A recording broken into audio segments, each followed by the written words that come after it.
We're gonna cook steak in 50 different ways, such as using hot molten glass, a laser pointer, and even cooking in the dishwasher. We'll start off simple with a steak in a cast iron pan. These experiments will get crazier and crazier throughout the whole video. We're gonna be eating steaks for weeks after this one. Because we're doing so many steaks today, we're not gonna be seasoning every single one. That would just be a waste of time. But for symbolic purposes, we're gonna be cooking this one with garlic, rosemary, and butter.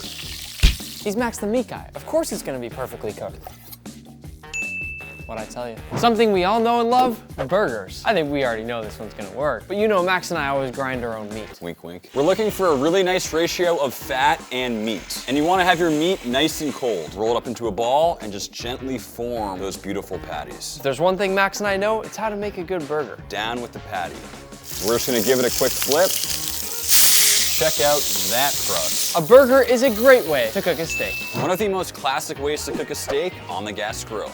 Do we really need to wait for this one? We've seen it a million times. Seasoned everything up and got them on the grill. Cook at 250 for 3 hours. I got a nice skirt steak. It's longer than your sister's skirt last night, but a little dope. If there's one thing we can all agree is that cooking the right steak at the perfect doneness is always the ultimate goal. Another classic method, oven baked. 350 Fahrenheit. And just like that, she is good to go. That looks amazing. Yeah, honestly, really nice color on this. So good. I must say, I'm excited to cut into this thing. It looks a little bit like a ham to me. It could definitely use a sear, but overall not bad. But we can't really know until we taste it. I call that a win. This one, we're gonna broil. Set to 550, and in we go. Whoa, that is smoky. Pretty nice looking color. We're just gonna flip it. Oh, sh**. What do we do? Open a window. Do not broil your steak. Oh. Fail. Dry aged steak. Whoa, whoa, whoa, Nick. We're supposed to cut off the pellicle. What are you doing here? We're just gonna slice off the edges like so. This part is not really edible. Removing the fat as well until we're left with the perfect dry aged steak. And now back into the pan. Not the biggest steak in the world, but check out that sizzle. There is nothing like a dry aged steak. Especially when you don't rest it. Okay, another classic at-home method, we're gonna braise this steak. Start with a quick sear. That is a nice sear. That's a sear right there, boys. Now we're just gonna add in our braising liquid and cover it up. Oh, that was good. And our braised steak is, ooh, that's hot. Okay, and our braised steak is complete. It's been braising for about 2 hours. Let's slice into it. And really, we're just hoping for a nice pull-apart texture. Doesn't really feel braised. Just looks like a well-done steak. Yeah, you really shouldn't braise a steak like this. One of my favorite ways to cook meat, a smoker. And of course, we have our hickory pellets. Nick, we only use applewood here. Low and slow. Okay, and 20 minutes later, this is what we got. We'll slice in, and it looks perfect. Max, that's pretty good. Let me get a bite. Charcoal grill, and of course, we're using applewood. I'm embarrassed to say this is my first time cooking on a charcoal grill. We got our charcoal nice and hot. That applewood is lit. Technically, right now, we're cooking high and fast, which is illegal, but it's looking good. Now we'll cover it up to let it finish up the cooking process. All right, let's check this baby out. This steak looks absolutely incredible. We're gonna slice through this thing, and not a real surprise, it looks fantastic. And time for the taste test. A little bit of smoke in my eyes, but that is delicious. A tried and true classic method, sous vide. We're gonna be cooking this at 130 Fahrenheit for 1 hour. The sous vide is finally done, and you can already tell this right here is a soft, soft steak with lots of juice left behind. That right there is literally edge to edge medium rare. Sous vide for the win. Beef jerky. We've had a lot of extra beef scraps during this video, and we'll probably have enough beef jerky to last a couple years. That is actually delicious. Gyro. Believe it or not, I've already done this one with the golden balance. Check it out. I'm gonna carve some nice clean cuts of beef right into my holder here. Bismillah. That is good. One of my favorite dinners out there, Korean barbecue. Korean barbecue is probably one of the coolest food experiences in the world. Korean barbecue cooks pretty quick. All right, I think we all knew before we even did this one, it's a win. Let's go. Pink Himalayan salt rock. That is 400 degrees Fahrenheit. Wow, that is hot. It's not even pink anymore. It's a nice sizzle. That sounded great. The thing is, these are really thick steaks. Yeah, they are so thick. This smells amazing. Not bad. Want to slice it? Let's do it. It worked. Perfect medium rare. Hot massage stones. I can pretty much guarantee no one's ever used these for what we're doing right now. These stones are so hot right now. So hot right now. They look gray instead of black, but these were jet black when we put them into the oven. This is gonna be the most uneven sear. Oh, 100%. All right, I think we can all agree this is not gonna work. This looks like what you get at Salt Bay's restaurant. Honestly, this feels like a sin, but we're cooking this one in an air fryer. I'm gonna look up on my phone how to cook steak in an air fryer. 400 degrees for 12 minutes. Whoa. Oh, that looks amazing. That is some beautiful color. We're just gonna slice right down the middle. And let's take a look at that interior. Super juicy, but potentially raw. Rotisserie. The only rotisserie I know is for chicken. Today we're gonna do it with steak. This is the gizmo. Jesus. Oh. Ow. Everything about this is wrong. This is our steak rotisserie. I will place it into the rotisserie machine. Close it up.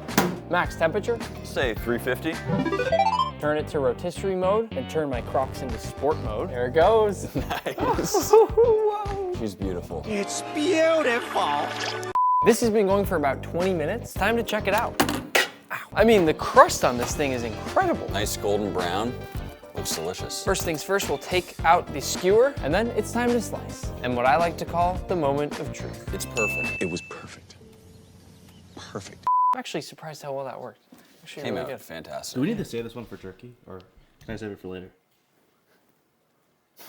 Okay, for this one, ceviche. The only thing I'm missing are some limes. I'm just gonna remove the fat. And while he does that, I'm gonna chop up a bunch of lime. As I'm sure lots of you already know, ceviche is actually cooked. Essentially what happens is the acidity of those limes break down the meat. We're just gonna add in that beef. And then go over it with a bunch of lime. This is basically just gonna be a steak tartare that's actually cooked. We'll finish it for now with just a pinch of salt. And once it's mixed, we're just gonna refrigerate for a few hours. All right. Oh, amazing. It sort of looks cooked. I wouldn't make this at home. It's now time to boil a steak. I've heard Gordon Ramsay yell about this all too many times. What in the is going on there?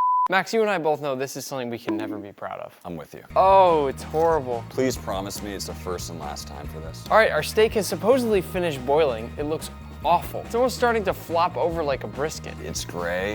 It does not look good. Do you want to do the honors? I guess so. Do not try this at home. Zero rendering on that fat, would not recommend. Gordon Ramsay hates this. That dish would have stood up 10 years ago at the age of 12 in MasterChef Junior. Yeah. Uh-oh, the microwave. You might remember this microwave from the time we put an egg in here. Manny and I almost died.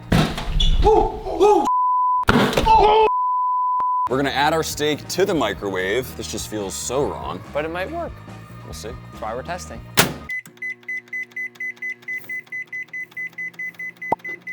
We're about 3.5 minutes in. I hear sizzling. Let's check it. Oh, that's disgusting.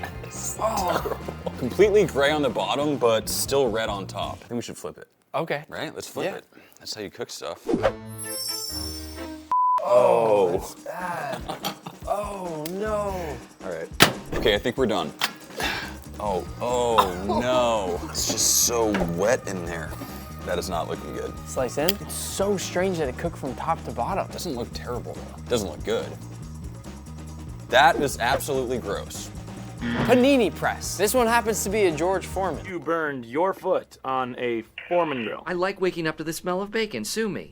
And in we go. We're just gonna let that do its thing. Time to see if George Foreman has done it again. It does look like we have some fantastic grill marks, but the real question, how is it cooked? George, that is quite possibly the worst steak I've ever seen in my life. I'm not treating you to lunch anymore. This is the one I'm most excited about. We're making steak waffles. Hey kids, breakfast is ready. Dad, you made steak waffles again? Your favorite. Just check out that waffle pattern. It's perfect. That has to be one of the coolest steaks I've ever seen. Both the sides are completely raw, but the inside, absolutely perfect. Steak waffles for the win. Rice cooker. I will say I use a rice cooker basically every night for dinner. I love rice. Never use it for this. First we'll go in with a little bit of oil. And we're just gonna stuff in our steak. Oh, in it goes. Okay, long grain rice.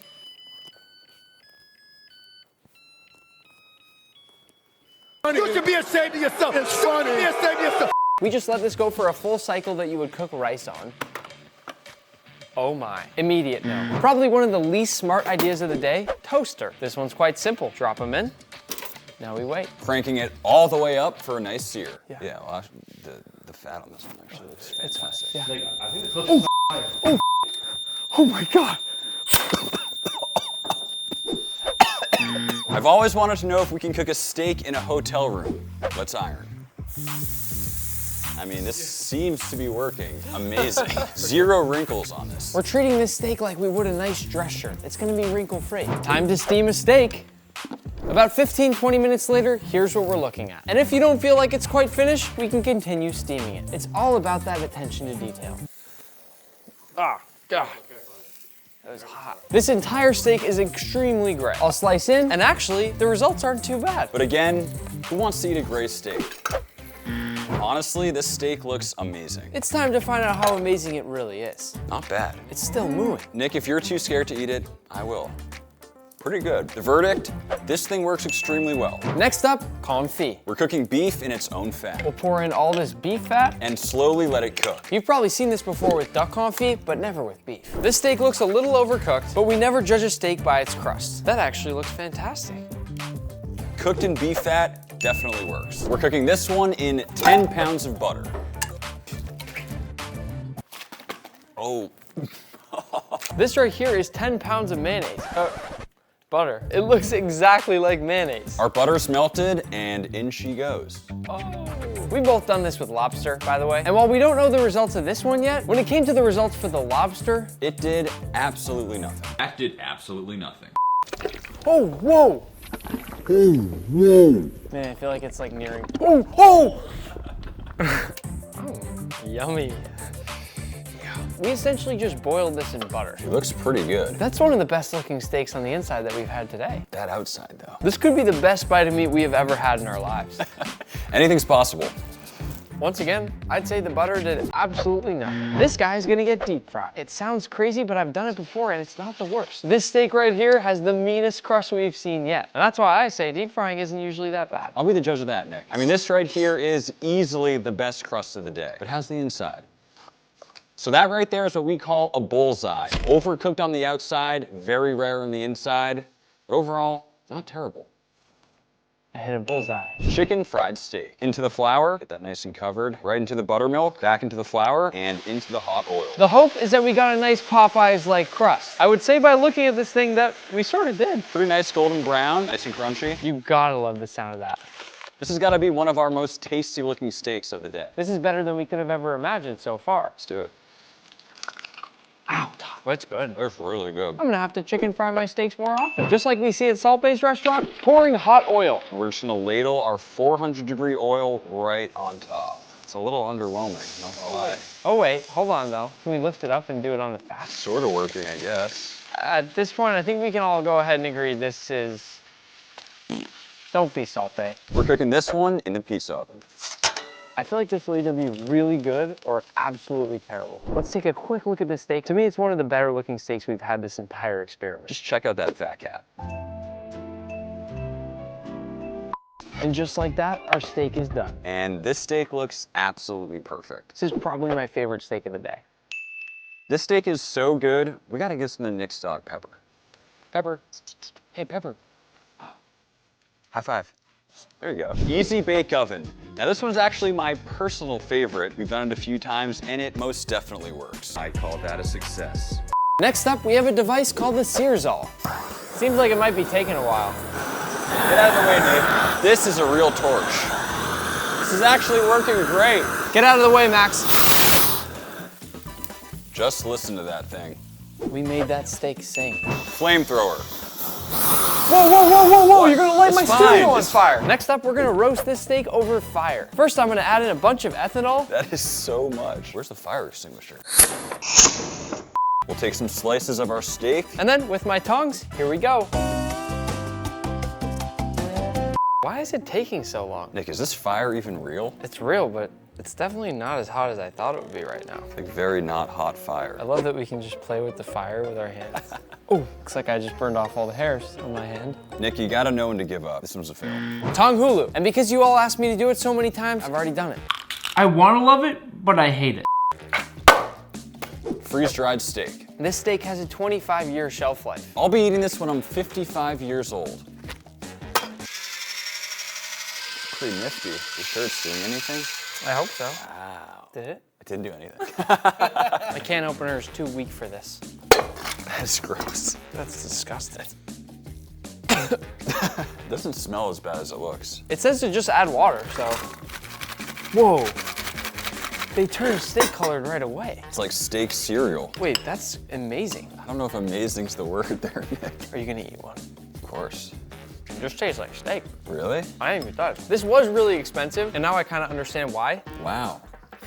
Right? It's actually not bad. Freeze-dried steak. This is gonna be the best treat in the world for my puppy Pepper. This steak right here, we're taking outside and cooking in a car. Hey Nick, your car's outside, right? I'll grab the keys. All right, we're here at the car, and I've heard that you can literally cook a steak in the engine. Nick, where is the engine? It's electric. And now we're cooking this one completely covered in salt. We want a nice wet sand type consistency, and we're just gonna mix it all together. Kind of feels like snow. Okay, we're just gonna lay down our first layer of salt. We're just gonna spread it out nice and evenly and just place down that beautiful steak, and we're just gonna completely cover it with salt. Pack that baby in nice and tight, and we go. What? Oh, because that roller's gone. Dude, what is going on with this?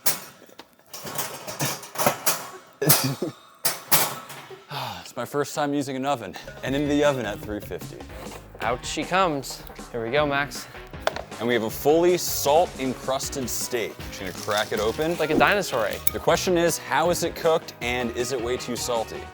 Let's find out. Definitely on the rare side. Let's give it a quick taste. Ooh. A bit salty. Baking in clay. I actually used to do a lot of pottery back in the day. Oh, really? Yeah, never did I think I'd be cooking steaks. First, we're gonna treat this like a nice loaf of bread. Just take some slices. And I'll be on this side layering these down to make a nice foundation for our steak. At this point, we're gonna take a piece of parchment, wrap one of our steaks nicely and tightly inside the parchment. And we're just gonna ever so gently wrap up our present. And in she goes. All right, let's see what we got. Looks good. Oh, nice. Oh, the steak is so mushy. Oh! It looks like it's been sous vide. Yeah, sous vide or steamed. It's actually not bad. Looks pretty good. It's really soft and flimsy, and if we could sear it, I feel like it'd be the perfect steak. I agree. But unfortunately, each method must stand alone. This is a fail. Cooking underground. Now, our good friend Guga's already done this before, so I'm pretty sure it works. It is tender. It's tender. It's really tender. We're gonna cook this one over a bonfire. And we're treating this just like a marshmallow. We want a perfect golden brown exterior. There's a reason they call me Max the meat guy, not Max the marshmallow guy. Just getting a nice crust on either side. Oh my God, Nick, we got a problem here. Our steak is on fire. And this is why you don't cook over a bonfire. We're gonna cook this steak caveman style. All this means is that we're literally cooking the steak directly on the coals. I do not have high hopes for this steak, but it actually has some really interesting looking grill marks, and the fat cap ended up getting a really nice crust too. We'll slice into our steak. And it is burnt on the outside, raw on the inside. Let's go for a bite. That is sandy. This one's going in the dishwasher.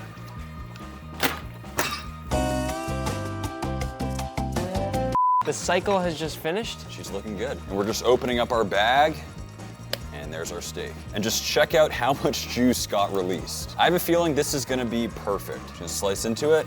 I'd say not bad. It's like not for a dishwasher. dead on. I don't want to hurt anybody's feelings, but this dishwasher might be a better cook than all of us. Once again, this was an exact normal cycle of my dishwasher. My first dishwasher cooked steak. Probably one of the best steaks we've cooked all day. Yeah, it's perfect. She's a 2-for-1, dishwasher and oven. What we have here is called a curling iron, and girls use it for their hair.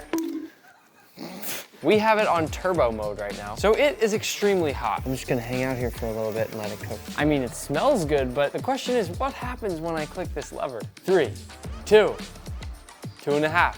Oh wait, I went up instead of down. It should have been 1.5. Open. Oh, God. That is horrible, Nick. That Why? looks like a fingernail, but the sear. I mean, it's cooked all the way through both sides. Are you gonna eat that? I'm not eating that. You gotta eat it. I'm not eating You gotta that. eat it. I can't. You want it, Manny? You're not gonna waste Try a food. piece. Try a bite. Smacking it. This isn't gonna work, but my friend Lewis actually did it on a chicken a while back. It's done! And if it works with the chicken, why wouldn't it work with steak? Laser pointer. I'm wearing these goggles because this laser is so powerful it can make you go blind. Nick, why are you wearing a gas mask? For safety. Now, typically this is used for camping to light fires. Let's see how it does on a steak. Doing my best not to stare at it. Oh, listen, it is sizzling the fat. The steak is currently cooking. So this might take some time, but it's currently cooking. So as you can see, it's actually starting to render that fat on the steak. But as cool as this is, it would probably take us over a week to cook this thing. So unfortunately, it's a no. Cooking with dry ice. This is called cryogenic cooking. Theoretically, you can cook with really hot temperatures, and they say you can also cook with really cold temperatures. Keyword, theoretically. If you listen really carefully. It's sizzling away. It's my hope that those little crackling sounds you're hearing are the sounds of this steak cooking. It's been 15 minutes, let's check it out. It's either a nice crust or it's completely frozen, and I have no idea which. Don't try this at home. We're gonna cook our final steak over hot molten glass. Oh my God. That is so much more smoke and fire than I thought we were gonna have. It smells great. Whoa. Holy sh**. This glass is 2100 degrees, which is literally twice as hot as a normal grill, if not 3 times. We're already done rendering off the fat. Don't forget to go check out Max's channel and go subscribe. Maybe we were a little bit too harsh about the fire alarm steak. I feel like that's got some nice color to it. Well done, but decent color.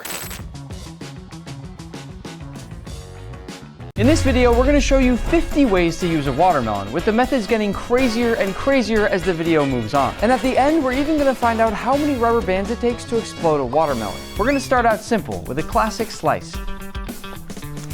But that's kind of boring. If you want a more exciting way to cut your watermelon, you could try this Pringles hack. Basically, you just take the top off and empty the chips out. And while he's doing that, I'm gonna go ahead and cut off both ends of our watermelon here. Take your Pringles can and just go ahead and press that right into the middle of the watermelon. And push all the way down. Oh! Whoa. That's so cool. Now we'll shake out our watermelon core. Do the honors. You know, I thought this would be such a stupid hack. Me too. But it went so crazy online, so we had to try it. And this is what we're left with. Cheers.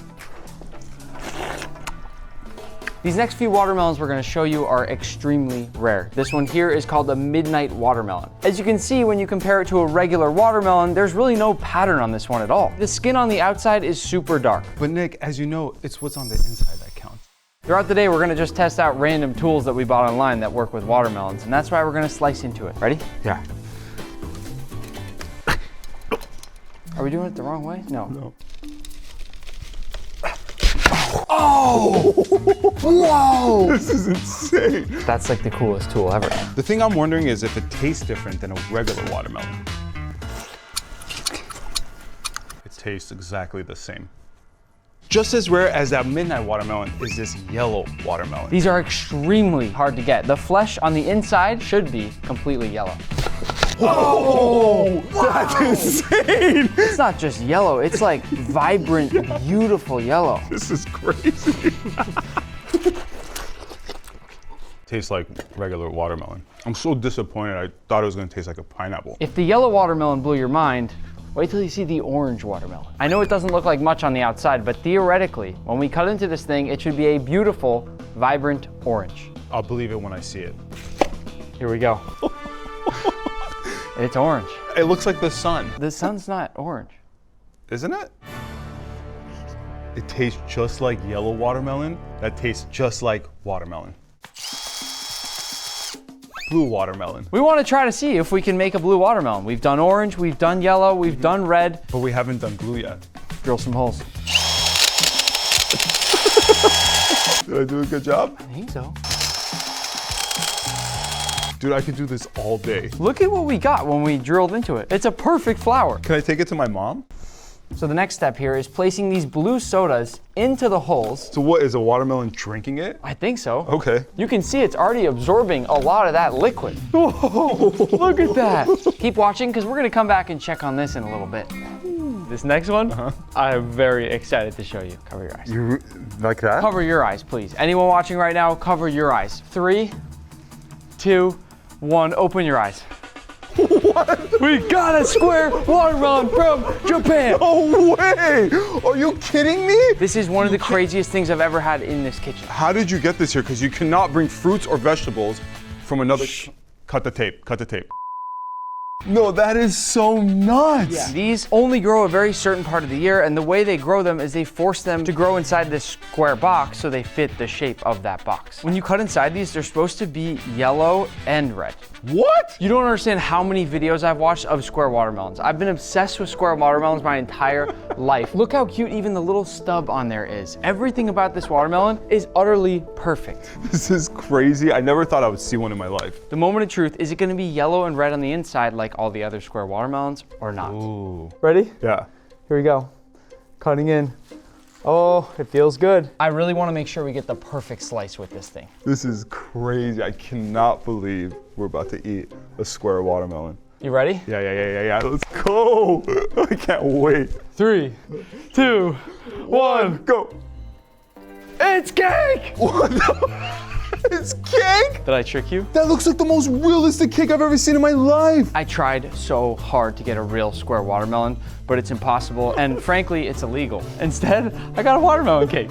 You had me. I was so excited for a real square watermelon, but I'm probably a little more excited for this cake now. I'm a little more excited for what we're doing next. We already showed you with that cake how creative you can get with a watermelon, but this is even more creative. These are watermelon carvings, and as you can see, this is me and this is Gordon. Does it look like me? Yeah, it looks like you, and the detail on it is nuts. And also, why are you bigger than Gordon Ramsay? Doesn't he have more subscribers than you? That's the problem. Currently, as you can see, my watermelon carving is larger than Gordon's here, but that's not how it is on YouTube. As you can see by this carving here, he is very happy. And that's because he's ahead of us in subscribers. But if you just go click that subscribe button right now, this smiley face right here will quickly turn upside down. I need your help to catch Gordon on YouTube. So I got an idea for this Gordon watermelon. We're gonna turn it into a watermelon sandwich. I like that idea. Yeah. Oh, Gordon! I think Gordon would taste best as a PB&J. Yeah, Don't you agree? Yep. I'm gonna go ahead and put jelly on this half of the watermelon. And I'm gonna put a lot of peanut butter on this half of the bread. You love peanut butter, huh? I love Gordon. I mean, you just hurt him. He's okay. He's still smiling because he has more subscribers than you right now. Now that we've got the PB&J bowl spread out, let's carefully lift this over across here. Boom. Let's go. And this looks phenomenal, doesn't it? Yeah, it's so perfect. Who's the idiot sandwich now, Gordon? I love it.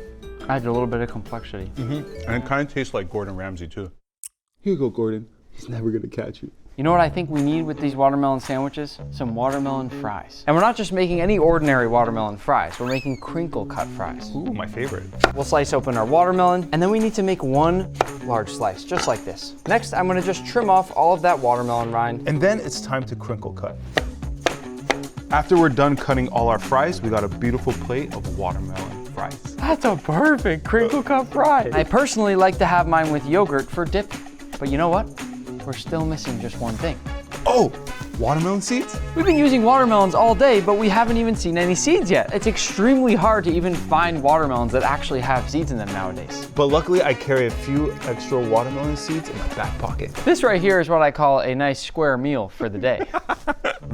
How is it? Delicious. The yogurt adds a beautiful touch to it. And the watermelon PB&J is phenomenal. You know, like what I like to do with my sandwiches? Take some fries, dip it in the sauce, place it on top of the sandwich. What? And there, my friends, that's the way you eat a sandwich. And the watermelon seeds broke my teeth. We've got quite a few leftovers here, so we're gonna turn these into our next watermelon experiment. What's that?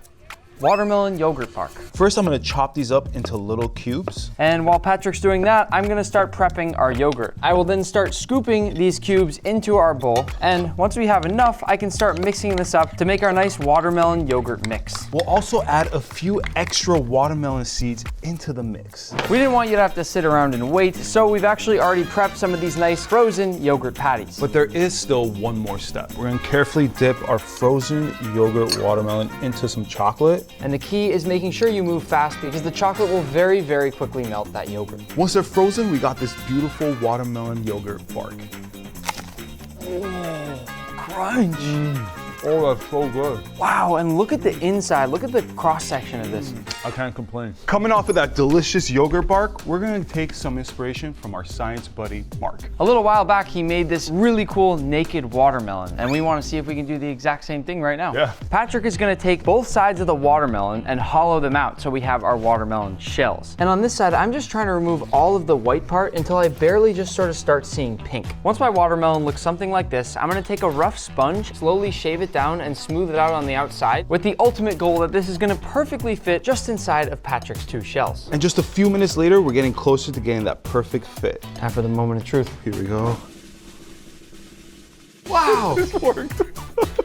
Here it is, the naked watermelon. Aesthetically, it's perfect. You almost don't even want to cut into it. Using some of the watermelon rind scraps from the naked watermelon, I have crafted a pair of watermelon shoes. We're gonna see how many steps Patrick can take in these. What? I don't know how great those shoes will be, but those socks are gonna be just fine. Oh no, the sandals broke. After all that fun in the sun, it's time for a fruit salad. Our beautiful fruit salad bowl is filled with watermelon, but it also has blueberries, gooseberries, and so much more. And I love gooseberries. You've never had a gooseberry. I know. Whoa, very tarty, sweet, a hint of goose. Ugh. Oh. Let's turn this into a smoothie. Genius. Go ahead and dump this into the blender. Oh, don't forget the gooseberries, Nick. Then just a little bit of yogurt. I think you first gotta plug it in.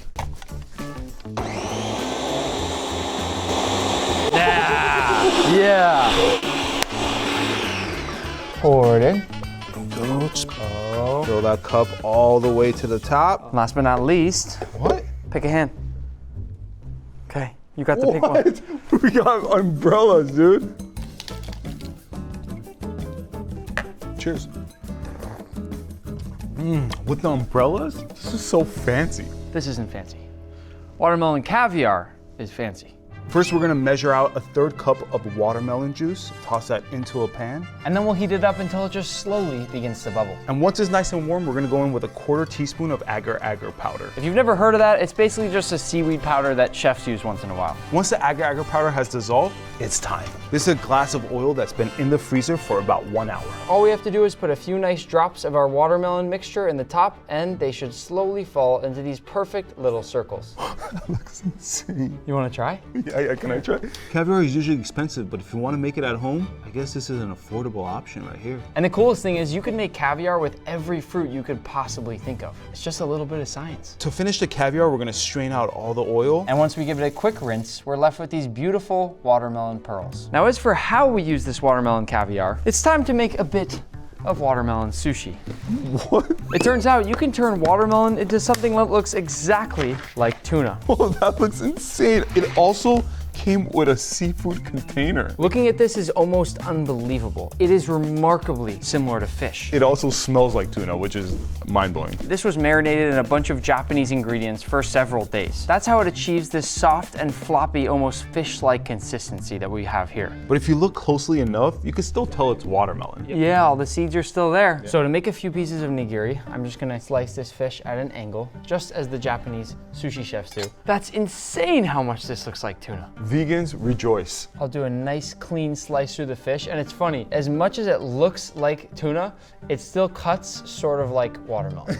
Yeah. You see the white stuff in there? Like, Yeah, it's it looks almost like the muscle or the fibers inside of a fish. To make our nigiri now, grab a piece of fish, then wet your hand a little bit, grab a little bit of sushi rice. We wanna be nice and gentle with it so it doesn't compress too much and there's still air between all the grains of rice. And you sort of touch down the inside of the fish itself. Go ahead and lay that across the top of your nigiri. And just like that, you have a beautiful piece of tuna nigiri. To finish these off, we have to put some watermelon caviar on top. I can't believe you could do something like this. This is 100% watermelon and rice. I don't think anyone's gonna believe you. It looks too real. Let's see if it tastes too real. Wait a second. This tastes like sushi. I'm not even joking right now.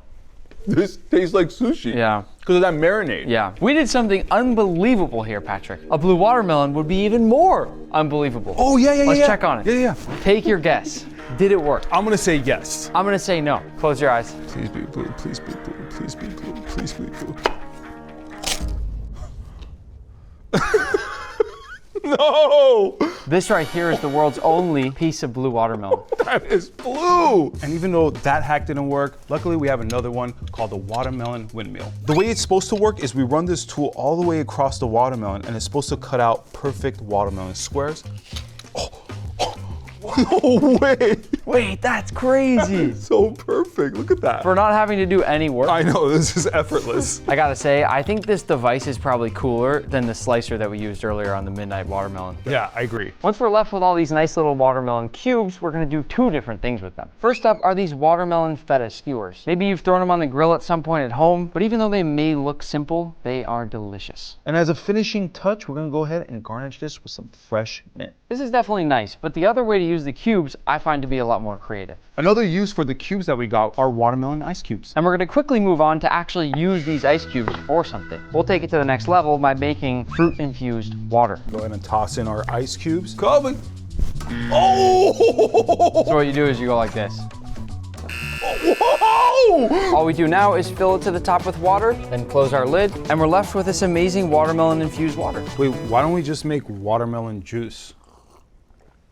The way this works is actually simple. We're gonna cut a hole on top of the watermelon, just big enough to fit in our immersion blender. And once it's loose, we're gonna go ahead and remove the top. And that hole should be just big enough that we can fit this immersion blender into the top. It's perfect. Oh my goodness, dude. All you really have to do is just spin the immersion blender around and it turns everything inside this watermelon into juice. Whew. Now that our entire watermelon has been juiced, we'll pour this in. Oh my God. And now that our watermelon is hollow, it's time for the next hack. We're basically gonna turn this watermelon into a drink dispenser. And once I make the perfect hole, I'm gonna go ahead and insert the spout. And then on the other end, I'm gonna come with this little screw on the inside so it holds it in place. How does it feel? Now we can actually put back in the juice. Perfect, perfect. And we can place in the lid. That's so awesome. And here it is, our delicious watermelon tap. But we still haven't even done the most exciting part.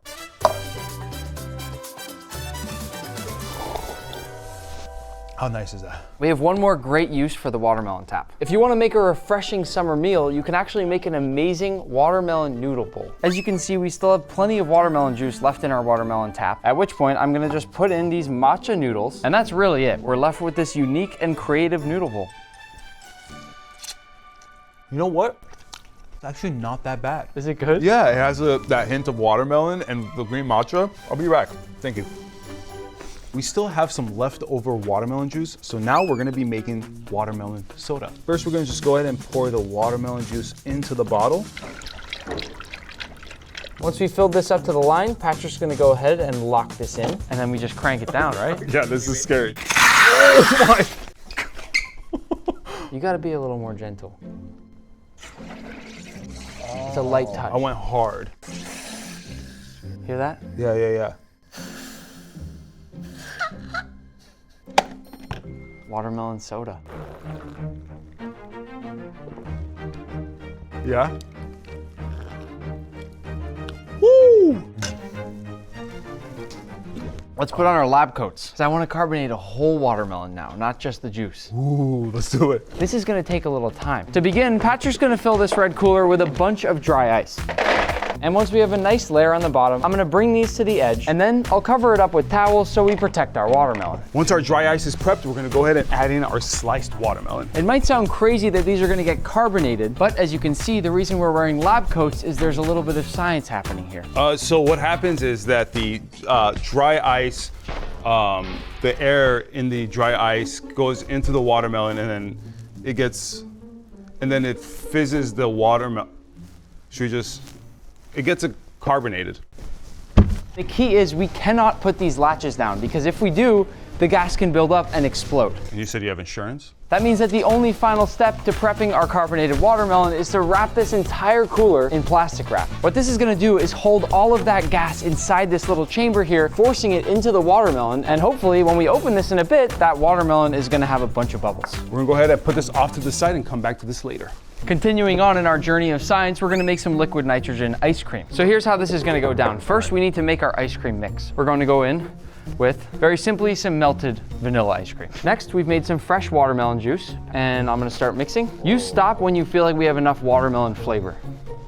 think that's good right there. Beautiful. So we've essentially made watermelon melted ice cream right now. Precisely. Now, we're about to do the real science. I'm gonna slowly pour in the liquid nitrogen. As I pour it into there, it's going to turn miraculously from this liquid that we have right now into ice cream. Okay, so now I'm gonna lower in the whisk. I'm gonna start off at a very low speed.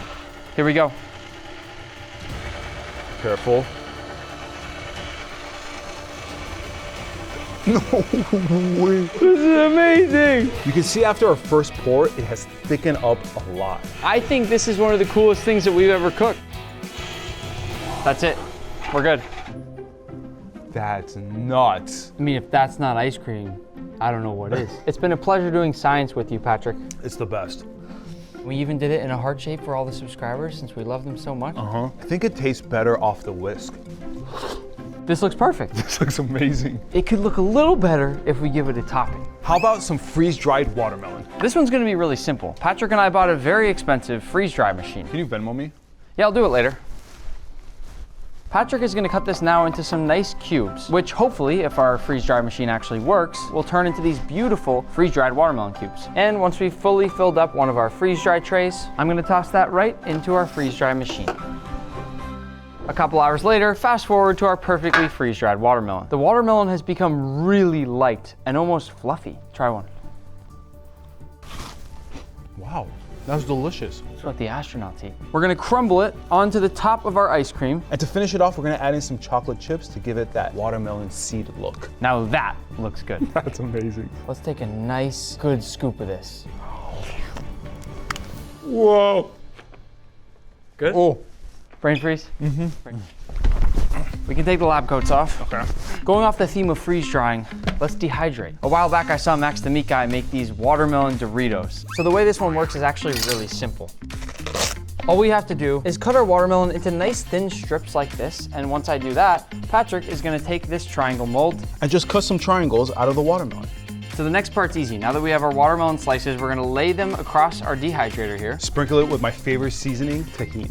Get a nice even layer on there. And then when that's finished, we'll put the next rack on top of our dehydrator and repeat. Once it's all stacked up, we're just gonna go ahead and pop the cover on and just turn on our dehydrator. Now we just wait for 7 hours. Fast forward, they're done. That was easy. This looks dangerously similar to a Dorito. You know what's missing is we need some salsa. Watermelon salsa.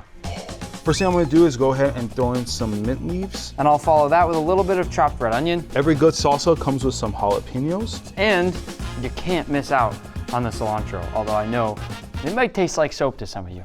Not me though. No. Lime juice for some nice acidity. And to finish, go ahead with the salt. I think you need to charge your salt. Salt. And my secret ingredient that I sometimes like to put in my salsa is a little soy sauce. That's interesting. Let's mix that up, making sure everything is nice and evenly coated. And to finish, let's put it onto the chips. Dude, this is amazing. Whoa. No, seriously, whoa. Yeah, tastes like Doritos. So much flavor. That soy sauce comes through so perfectly. And with all of these extra scraps that we've saved up from our watermelon so far, let's make some shaved ice. Let's do it. If you're wondering what this is, it's an ice crusher. And we're gonna use it to make watermelon shaved ice. All you do is simply add in some frozen watermelon and push down to start shaving it. I have to say, now that we've put it in a bowl, this looks a lot more like watermelon sorbet, but I guess they are the same thing. Very pure. It's very pure. I feel healthy. It's not very sweet. Not at all. This is just frozen watermelon shaved up, that's it. But it tastes so much less sweet than biting into a piece of regular watermelon. Which I kind of prefer. Let's use this to make something else. If we simply fill up a blender with all of our leftover watermelon shaved ice, we can use it to make a delicious watermelon icy. To give this a nice boost of flavor, we're gonna add a little bit of mint. Oh, I love the smell of mint. You know what you do to activate mint? Wake it up? What? Jeez. It's activated. Can you activate me? We're gonna add in just a little bit of that watermelon juice. Look at that. I love how you can see all the little... It's okay, it's okay. It's all right. What I was gonna say is I love how you can see all the little specks of mint in there. It looks delicious. Yeah, it looks amazing. Cheers. Way better than the shaved ice. Now I'm gonna go activate everything in my life. Oh, God. If you can't already tell from the label, we bought a soft serve machine.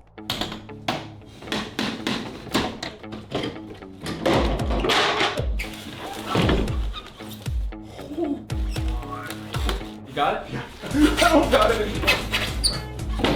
I gotta put this down.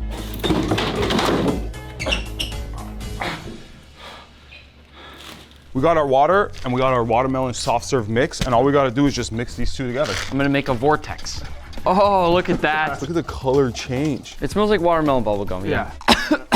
I'm gonna transfer the liquid. Oh.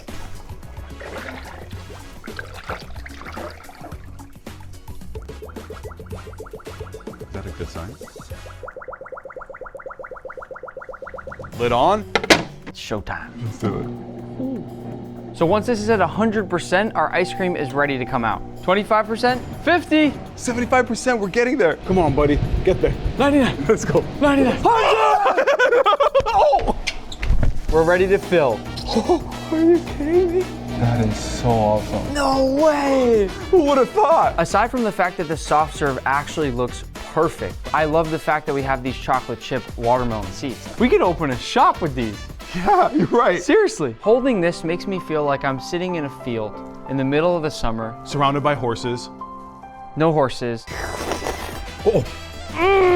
This is amazing. Oh. Have you ever been to Disney? Yeah, I have. Have you had Dole Whip? Yes. This is watermelon Dole Whip. Patrick, you know what we need to complete our summer experience? What? Popsicles. Let's do it. First things first, watermelon into a blender. Fun fact while we're doing this, do you know what percentage of a watermelon is actually water? 80? It's actually 92% water. So we're just eating water. That's why it's called a watermelon. Oh. Oh yeah. Let's go. All right. We're gonna go ahead and fill up our popsicle mold. About 3/4 of the way full. We need to leave room for the rest of the watermelon popsicles because they're gonna be green. So it looks like a watermelon. This is literally the easiest and best thing to make for the summer. I totally agree. Anything with watermelon, you can't go wrong. Can't. We're gonna get fancy. We're gonna put some mini baby chocolate chips in there for the watermelon seeds. That's awesome. Now at this point, we wanna freeze these for a little bit and then stick the popsicle sticks in. The next layer, which is gonna represent that little white part between the watermelon rind and the actual watermelon, is some coconut milk. And finally, we have the perfect watermelon pop. Oh, no way. It's insane how perfect these look, right? You got the kiwi layer, you got the coconut layer, and then you got the majority watermelon juice. It just resembles it so well. Look at that. Perfect. Let's make something even sweeter though. This next one is called Korean sugar syrup, and the good thing about it is it only takes 2 ingredients. All you have to do is layer sugar and the fruit of your choice back and forth in a glass container. We are, of course, using watermelon. And the greatest thing about this hack is that it does all the work for you. I've already personally tried it with strawberries and dragon fruit, and this is my 3rd time making it. Once we've topped it off, I'll close this up. And it's super easy. This just goes in the fridge for 1 week. We made it a little bit ahead of time too. Smart. Let's open it up. Get ready for the smell. Oh, smells like watermelon. It really doesn't have that big of a... Yeah, it just smells like watermelon. All right, well, wait, just wait a second. Wow. It's broken down into this really soft and squishy and almost sort of taffy-like consistency. It's not bad. Tastes like a watermelon sugar pickle. Mm-hmm. Exactly. Yeah. Wow, you're good at this. Yeah. Have you thought about YouTube? Now, with this Korean sugar syrup, there are a ton of different uses. The color of this is super nice too. So vibrant. But we're gonna make lollipops. Watermelon lollipops. This green contraption here is a lollipop mold. And we're simply gonna take our droppers and then carefully fill up our molds. Once they've all been filled all the way up to the top, we'll carefully place in our lollipop sticks. This looks awesome. That looks amazing. Here's the finished product, a perfect watermelon lollipop. Lollipops are cool, but you know what's even cooler? We're gonna make some watermelon tanghulu. Ooh. I've made tanghulu so many times now that I don't even measure anymore. I just add a bunch of sugar and a little bit of water into a pot, and then we'll cook this down into our tanghulu liquid. Once our sugar reaches that perfect temperature, it's time to dip. I have this little method where I tilt the pan to the side like this. Gives you extra dipping space. Smart. All we have to do is take our watermelon cubes and carefully dip that into our sugar and straight into our ice bath. We'll know we've done this properly if we have a perfect, beautiful, shiny glazed layer on the outside of our watermelon cubes. Cheers. Can I have yours?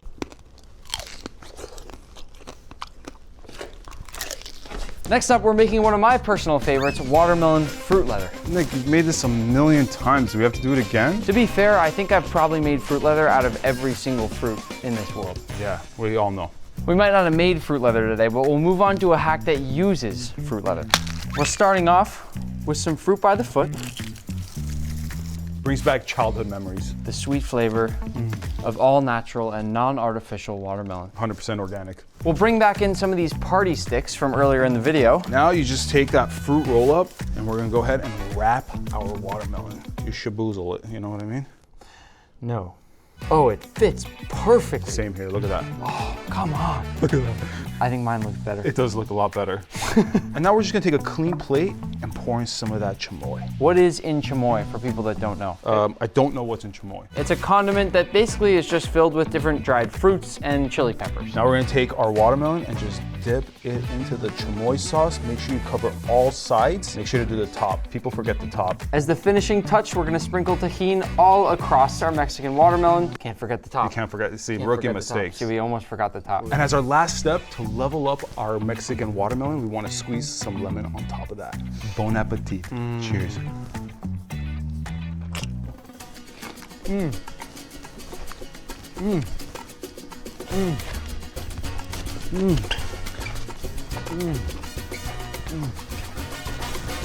Let's make 2 more. Instead of making more Mexican watermelon, let's make some watermelon cotton candy. This is our watermelon sugar, and when we're ready, we turn it on and now we wait. It's like we're at the carnival. So how do you do this? Never made cotton candy. I've never made cotton candy in my life. Is that a common thing?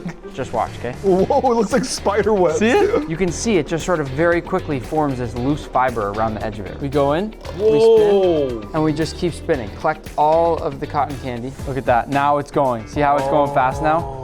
And then we're just good now at this point. Look at that. Gorgeous, right? That is beautiful. Watermelon cotton candy. Here I go. Go quick, because the sugar's building up on the Oh edge. boy, baby. Yes. No, watch this. Super simple. A little more gradual spin, a little higher up. There Oh, you go. higher up. Oh, you're right. I could do this all day. Yeah. Look how mine came out.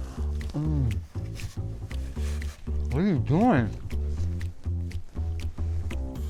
A little bit of a fun fact for you here, Patrick. This sugar, it's called unicorn bacon. Oh, what a great name. It's all the collected sugar on the side, and it's nice and crunchy and has kind of a unique texture to it. That's crunchy. Yeah. This is as good as the cotton candy. Patrick, I have even more watermelon sweets for us. Remember that hack a while ago when everyone was making honey jelly? Yeah. Watermelon bottle jelly.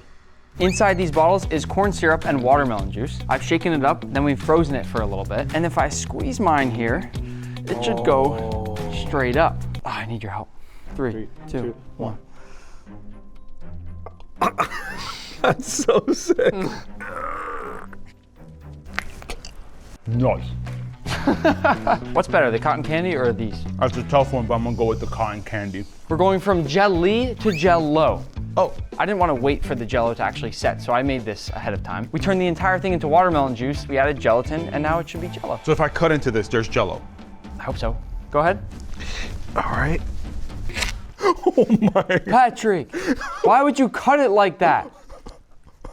Oops. I made backups. Oh, okay. But it is jello. Yeah, it is definitely jello, and it smells like watermelon. That's. You hear that? Why don't I cut this time? Oh, you got a better one. Okay, cool. Oh, look at that. That's so cool. And you could see like the watermelon pulp. Yeah. Let me get another slice so we can be buddies. Sorry for ruining your last watermelon. That's fine. This is just a fun thing to make and a fun thing to see. You know what this reminds me of? Going to birthday parties as a kid. And we also had pizza. This next one might upset some Italians.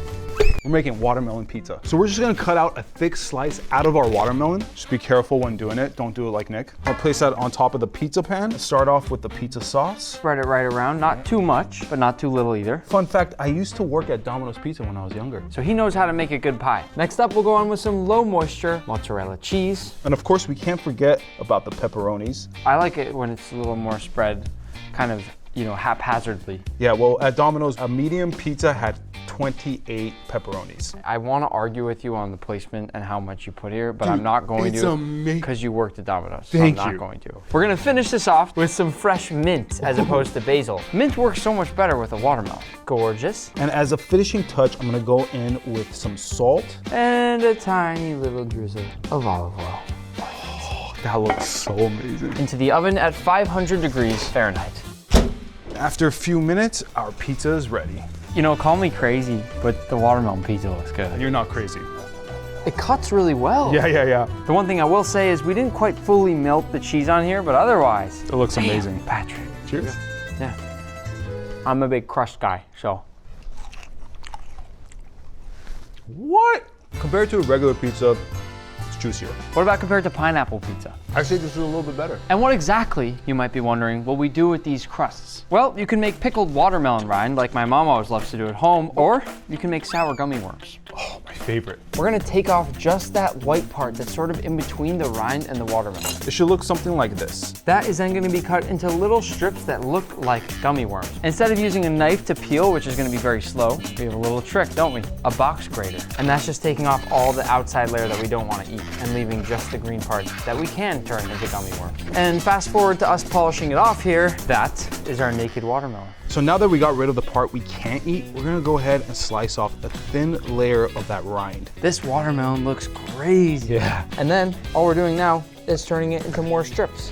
Boom. Now to actually make these, all we need to do is add a little bit of water to a pan, Our watermelon rinds. then some blue raspberry starburst jello. What a weird ingredient, but this is what you do. We should have got watermelon flavor. Yeah. That would have been smart. And just a little bit of sugar. Perfect. Then on goes our burner and we bring this to a boil. Once it boils, we wanna let this keep going until it becomes nice and tender. It's looking pretty tender to me. Onto a plate, I'm gonna go ahead and put in some sugar. And for that super sour taste that you get when you taste any sour candy, we're also gonna lightly dust on some citric acid. Roll it all around, get them nice and sour. They look like worms. Yeah. They're soft, they're squishy. Can you be the mommy bird and I be the baby bird and you feed me worms? Wow. It tastes just like a gummy worm. Ooh, it's sour though.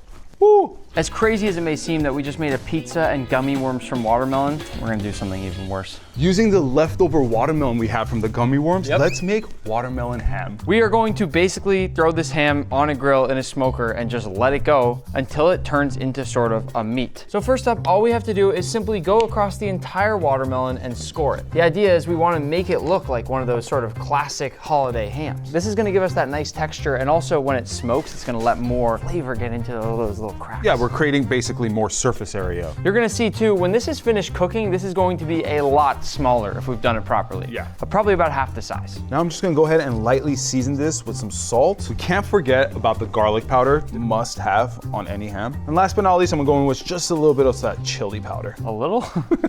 This looks good. That looks amazing. It looks like a nice spiced, flavorful ham. Ready? Yeah. Grill time. Let's go. The fire might have been a little too much at one point, but it came out looking pretty darn good. As you guys could tell, we placed some cloves on top of the ham just to give it that classic look. It's done. Oh, that looks insane. It looks good. I can't believe we just made watermelon ham. And you can actually tell, definitely depleted a lot. It's about 50% of the size that it was before. Do the honors, Patrick. All right, here I go. Come on. Come on. Give us ham. Wow. Definitely tender. I'd say it's more on the rare than medium rare side. Yeah, it seems like that. Cut me a slice if you don't mind. Cut me a slice. I got you. Thank you, sir. Yeah, I'm gonna cut myself a slice too. It looks like a really rare / raw roast beef. Definitely raw. It's tender. Yeah, very tender. It feels like meat. If we close our eyes, right? Could you tell that this wasn't a big floppy cut of meat? Yeah. For me, I don't even like ham to begin with. I'd rather make some chicken. Chicken? We're gonna make what's called the chicken in a watermelon. And believe it or not, this recipe was actually first posted by the New York Times as an April Fool's joke. That's a good joke. Yeah, but now we're doing it for real. I'm gonna start off giving this a nice massage while Nick pours over that marinade. Really massage that in there. Get all that marinade in every nook and cranny. Once it's marinated, I'm Right there. gonna go ahead and put this in 1/2 of that watermelon. This is crazy. This is crazy. A little bit of extra marinade on top, just for good measure. Gently close it all up. It fits perfectly. I think we're ready to bake. Let's do it. Into the oven we go. A few hours later, our chicken should be done. The juice that came out in this Is insane. And the kitchen smells amazing. It smells fantastic. Oh, you see that steam? Oh my goodness. It's been stewing inside this thing. There's so much liquid. It smells so good. Yeah, you're right. Would you like a bite? Yes, please. Perfectly cooked. And it looks juicy. It is literally just flaking right apart. The key is to also dip it in that liquid on the outside that sort of came off the outer watermelon. That gives it this sort of beautiful dark shimmer. That is amazing. Oh! It just slid off. Look at that meat. It is fall apart tender. This is a big win, Patrick. Before we find out how many rubber bands it takes to explode a watermelon, we need to celebrate a little bit. Let's start our celebration with some watermelon cupcakes. Super easy to make, by the way. Only a couple ingredients. This goes in to our cupcake wrapper. Then whipped cream. Nice and slowly around the cupcake. Boop. Oh, that's beautiful. Now we're gonna top it off with some watermelon seeds or just chocolate chips. And I gotta say, these cupcakes look pretty good. Yeah. Well, not yours, but this one looks pretty good. Hey. I feel bad enough that yours looks like that, then I'm just gonna let you take a good bite of mine. Thank you. Go ahead, be gentle. Look at that cross section. Whipped cream, watermelon. Amazing. You can't get any better than that. Or can you? Wait right here. One more surprise before we do the coolest stuff of the entire day. This is insane. It's a watermelon cake. We've got some pineapple on there, some strawberries, some blackberries and raspberries. This is so beautiful. I would have this at my wedding. Oh, you got a watermelon knife. Perfect. Let's take a nice clean slice out of the side. Da, da, da, da, dun, dun, dun, dun. It's just watermelon though. We know what this is gonna taste like. Yeah. We don't know what the carbonated watermelon is gonna taste like.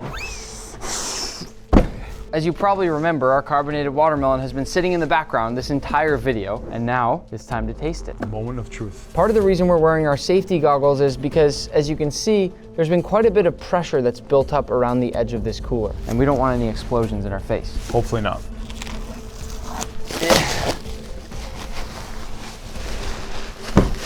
Three, 2, 1.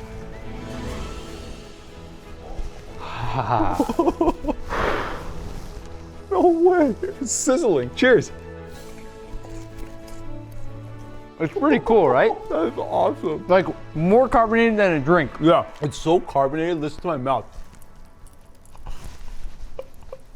We've tested out a lot of things in this video. We did just about every single watermelon experiment that we could possibly think of. But there's just one question left. How many rubber bands does it take to explode a watermelon? Let's find out.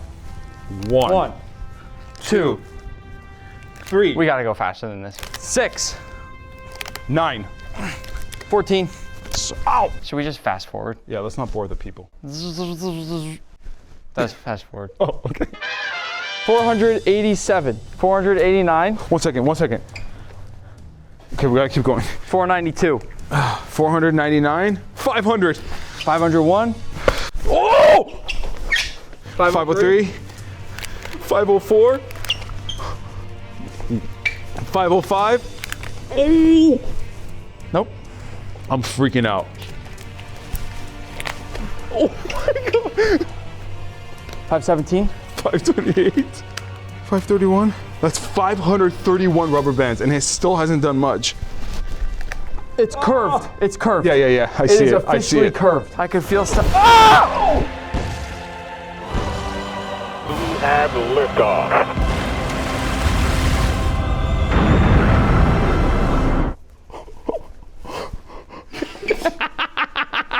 Please go subscribe so we can catch Gordon.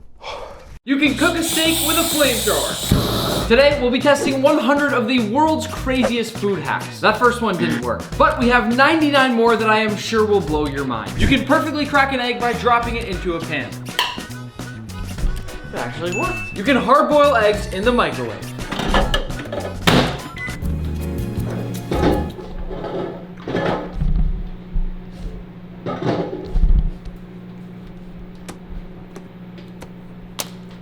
It's in the microwave for 6 minutes and we're about 4 minutes in. I guess we wait.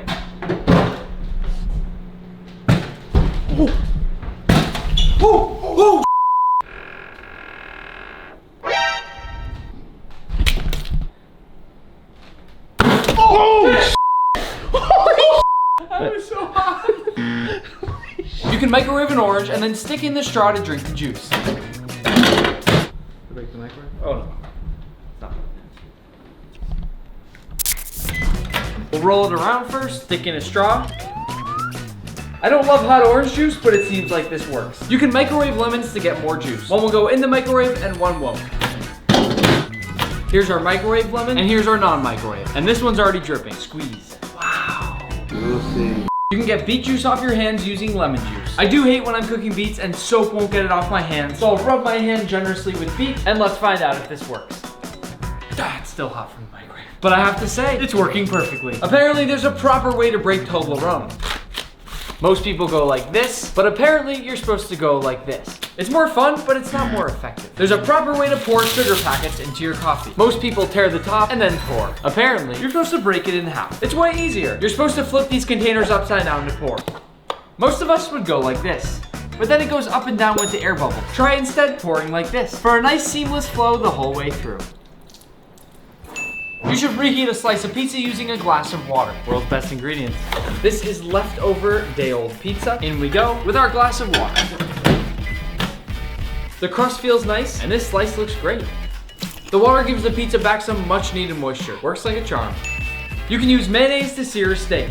We'll lather it up in mayo, make sure it's nice and fully coated. We have no oil or anything in the pan, and in goes our steak. What I'm looking for is a nice crust, and it looks like we've got it. You can cut the perfect cake slice using serving tongs. I'll take my tongs, find the middle of my cake, and make that perfect slice. This one worked perfectly. It's literally the perfect slice. You can also use dental floss to cut a cake, and hopefully floss my teeth more, because I had 8 cavities the other day. I'll take a nice long string, wrap it around my fingers, and cut across the whole cake. Then one more cut, and out comes my slice. That works too, but I like these better. You can soften butter using a steamy cup. A hard stick of butter and a steamy cup. We'll set down our butter, then our cup, and we wait. A few minutes later, this happens. It worked. You can use frozen grapes to chill wine without watering it down. Into my glass with some wine. Side note, frozen grapes are the best snack ever. And into our wine with some frozen grapes. That didn't really work, and you're not supposed to cool red wine anyway. Use wet paper towels to immediately chill wine. I'll wrap this baby up nice and cozy, pour on just a little bit of water, and into the freezer we go. Just 15 minutes later, you can see the bottle's nice and frosted. And if I remove the towel, this thing's really cold. You can hyper cool a drink using salt and ice. Into my bowl with some ice, then cover with some water, and a generous amount of salt. All in the name of science. Then in goes our room temperature drink. Just a few minutes later, this thing is so cold I can hardly even hold it.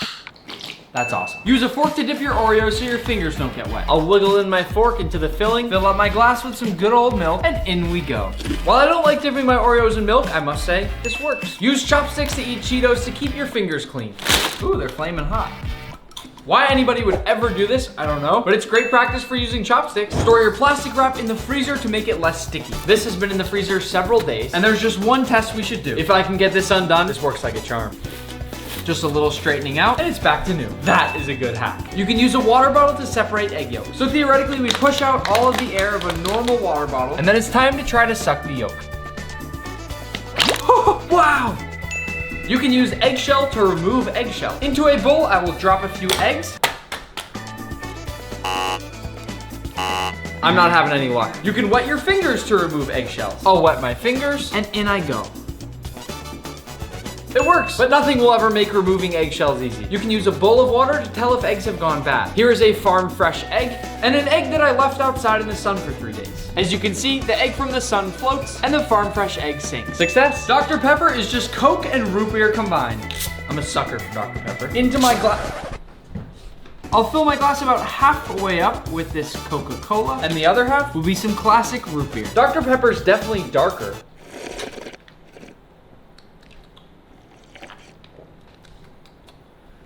You can roast garlic in the microwave. I'll slice off the head of my garlic, drop it in a bowl, hit it with just a little bit of oil, tiny bit of seasoning, then in we go for 8 minutes.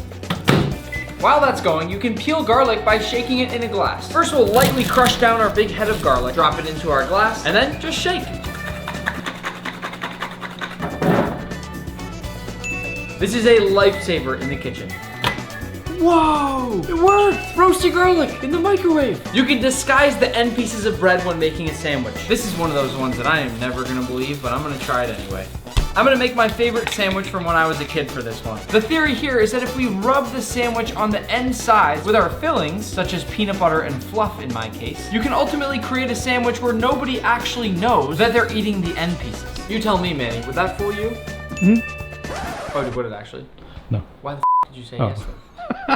You've been using cold cuts the wrong way the whole time. So they say that if you take out your round pieces of cold cuts, you're supposed to slice a few in half, then take your sandwich bread, place it this way, then this way, and you can follow it with another layer if you want. Boop. I happen to think that looks even worse. As we drive to our first off-site food hack location, let me remind you, we are rapidly catching up to Gordon Ramsay. So if you aren't subscribed and part of the food fam, go smack that subscribe button below. We are out in front of Starbucks where we are testing whether or not putting salt in espresso makes it less bitter. Our Himalayan pink Osmo has not dropped yet, but I'll use a pinch of this into one of our espresso shots, just a few grains, give it a nice swirl. Then once Manny has shifted them around so there's no placebo effect, I'll taste. It works, but don't put too much because then it's salty. Is a foot long really foot long? All right, Manny just picked this up inside Subway for me. Manny, you're confirming this is a foot long? Mm-hmm. Right off the bat, it does look bigger than I feel like it actually will be when I go and measure it. Oh, oh! Here we've got our foot long. It's a foot! It's a foot! This thing is exactly 1 foot. McDonald's has a couple great food hacks that I'm confident will blow your mind. Apparently, if you order McDonald's fries without salt, they're fresher. Thank you for choosing McDonald's. Can I take your order, please? Yes, could I have 1 order of regular large fries, 1 order of fries without any salt, and then could I just do 1 large ice water with a straw? Large ice water with? A straw? What is that? Just like a straw? A straw to drink out of? Yes. We have here fries with salt and fries without salt. The bag with the fries without salt is burning my hand. I can already tell this hack works. Take a few at once and see how hot it is. Ooh, hot. Of every hack we've done today, this is already by far my favorite. So hot, I can't even hold them. Bring along your jar of Osmo and you're set. We've been opening ketchup packets the wrong way. Most people open like this, then pour it on a random surface and dip. If you tear across the top, it's perfect for dipping. Given I've never known where to dump my ketchup, I love this hack. Now that we're home, let's keep hacking. You can make a slushie with a Coca-Cola bottle. I'm gonna place this in the freezer for 3 hours and 15 minutes. Once it's finished, it looks quite similar. But if you flip it and whack it, then relieve the pressure, the whole thing turns to slush. That is Coca-Cola slush. That was super easy, and I also think it's gonna taste amazing. Really good. You've been drinking bottled Starbucks fraps wrong all this time. I'll pop this in the freezer for a few hours. Still looks normal. Ooh. Into our glass we go. Oh, this was in the freezer for about 3 hours. And it works. You can keep cookies fresh by storing them with 1 slice of white bread. These are both airtight containers. This has been stored with a slice of white bread for several days, and this without. The cookie definitely feels harder. And now for this one. Manny, take a bite. Oh, that's really soft. You can make a quick ice cream sandwich using a pint of ice cream and cookies. Apparently, you just slice into the ice cream pint to get your ice cream center. Then we take 2 cookies, 1 on the bottom and 1 on the top. The perfect ice cream sandwich. You can make fresh baked cookies perfectly circle with a cup. We'll flip our cup upside down and just go around like that with the cookie. That didn't work. This is not a hack, but it's important. Is fruit by the foot really 3 feet? We'll unravel, and it's time for a bit more tape measuring. Only 30 inches. This is a lie. Apparently you can ripen avocados in the oven. Apparently you can do the same thing with bananas. We'll put them in together. The avocado was firm before and now definitely feels more mushy. And I will say this worked perfectly, except for the fact that you don't ever want to heat an avocado. Don't do this. As far as the banana, it looks like it got beat up. However, if you were to toss this thing in the fridge, I actually think it'd be a nice ripe banana. This one's good. Apparently, the stand in the middle of the pizza is not what you thought it was for. Some say it's for making sure the box doesn't cave in on the pizza, but apparently it's so you can grab a slice of pizza without touching any others. Success. The more you know. Pineapple can go on pizza for great flavor. No, absolutely not. Don't put pineapple on a pizza. Oreos have a built-in milk dipping tray in the center. I will carefully go into the center with my milk, then dip in my Oreo. It works. You can make it uncrustable using a glass. Down goes my sandwich bread, then I'll spread on some peanut butter, add on the top, then we press, remove the outside, but it didn't seal. If you use a fork, you can press around all the edges, but even that doesn't work. Fail. You can use an egg and a slice of bread with a hole to make the perfect breakfast. Into our pan with some oil, then in goes our toast, and then in goes our egg. After a few minutes, the perfect little breakfast sandwich. It may be burnt, but it's still a success. Lemons, vinegar, and baking soda can clean a burnt pan. Here we have our dirty pan, and in we'll go with a squeeze of lemon juice, a nice splash of vinegar, and finish with some baking soda. We let this sit 5 minutes, and our pan should be perfectly clean. 5 minutes later, we'll dump this out, and we're left with a clean and shiny pan. The stuff on the outside was already here. You can open a wine bottle using a flip-flop. Apparently, you're just supposed to secure the wine bottle through the top of the flip-flop. Oh, shit. I broke the wall.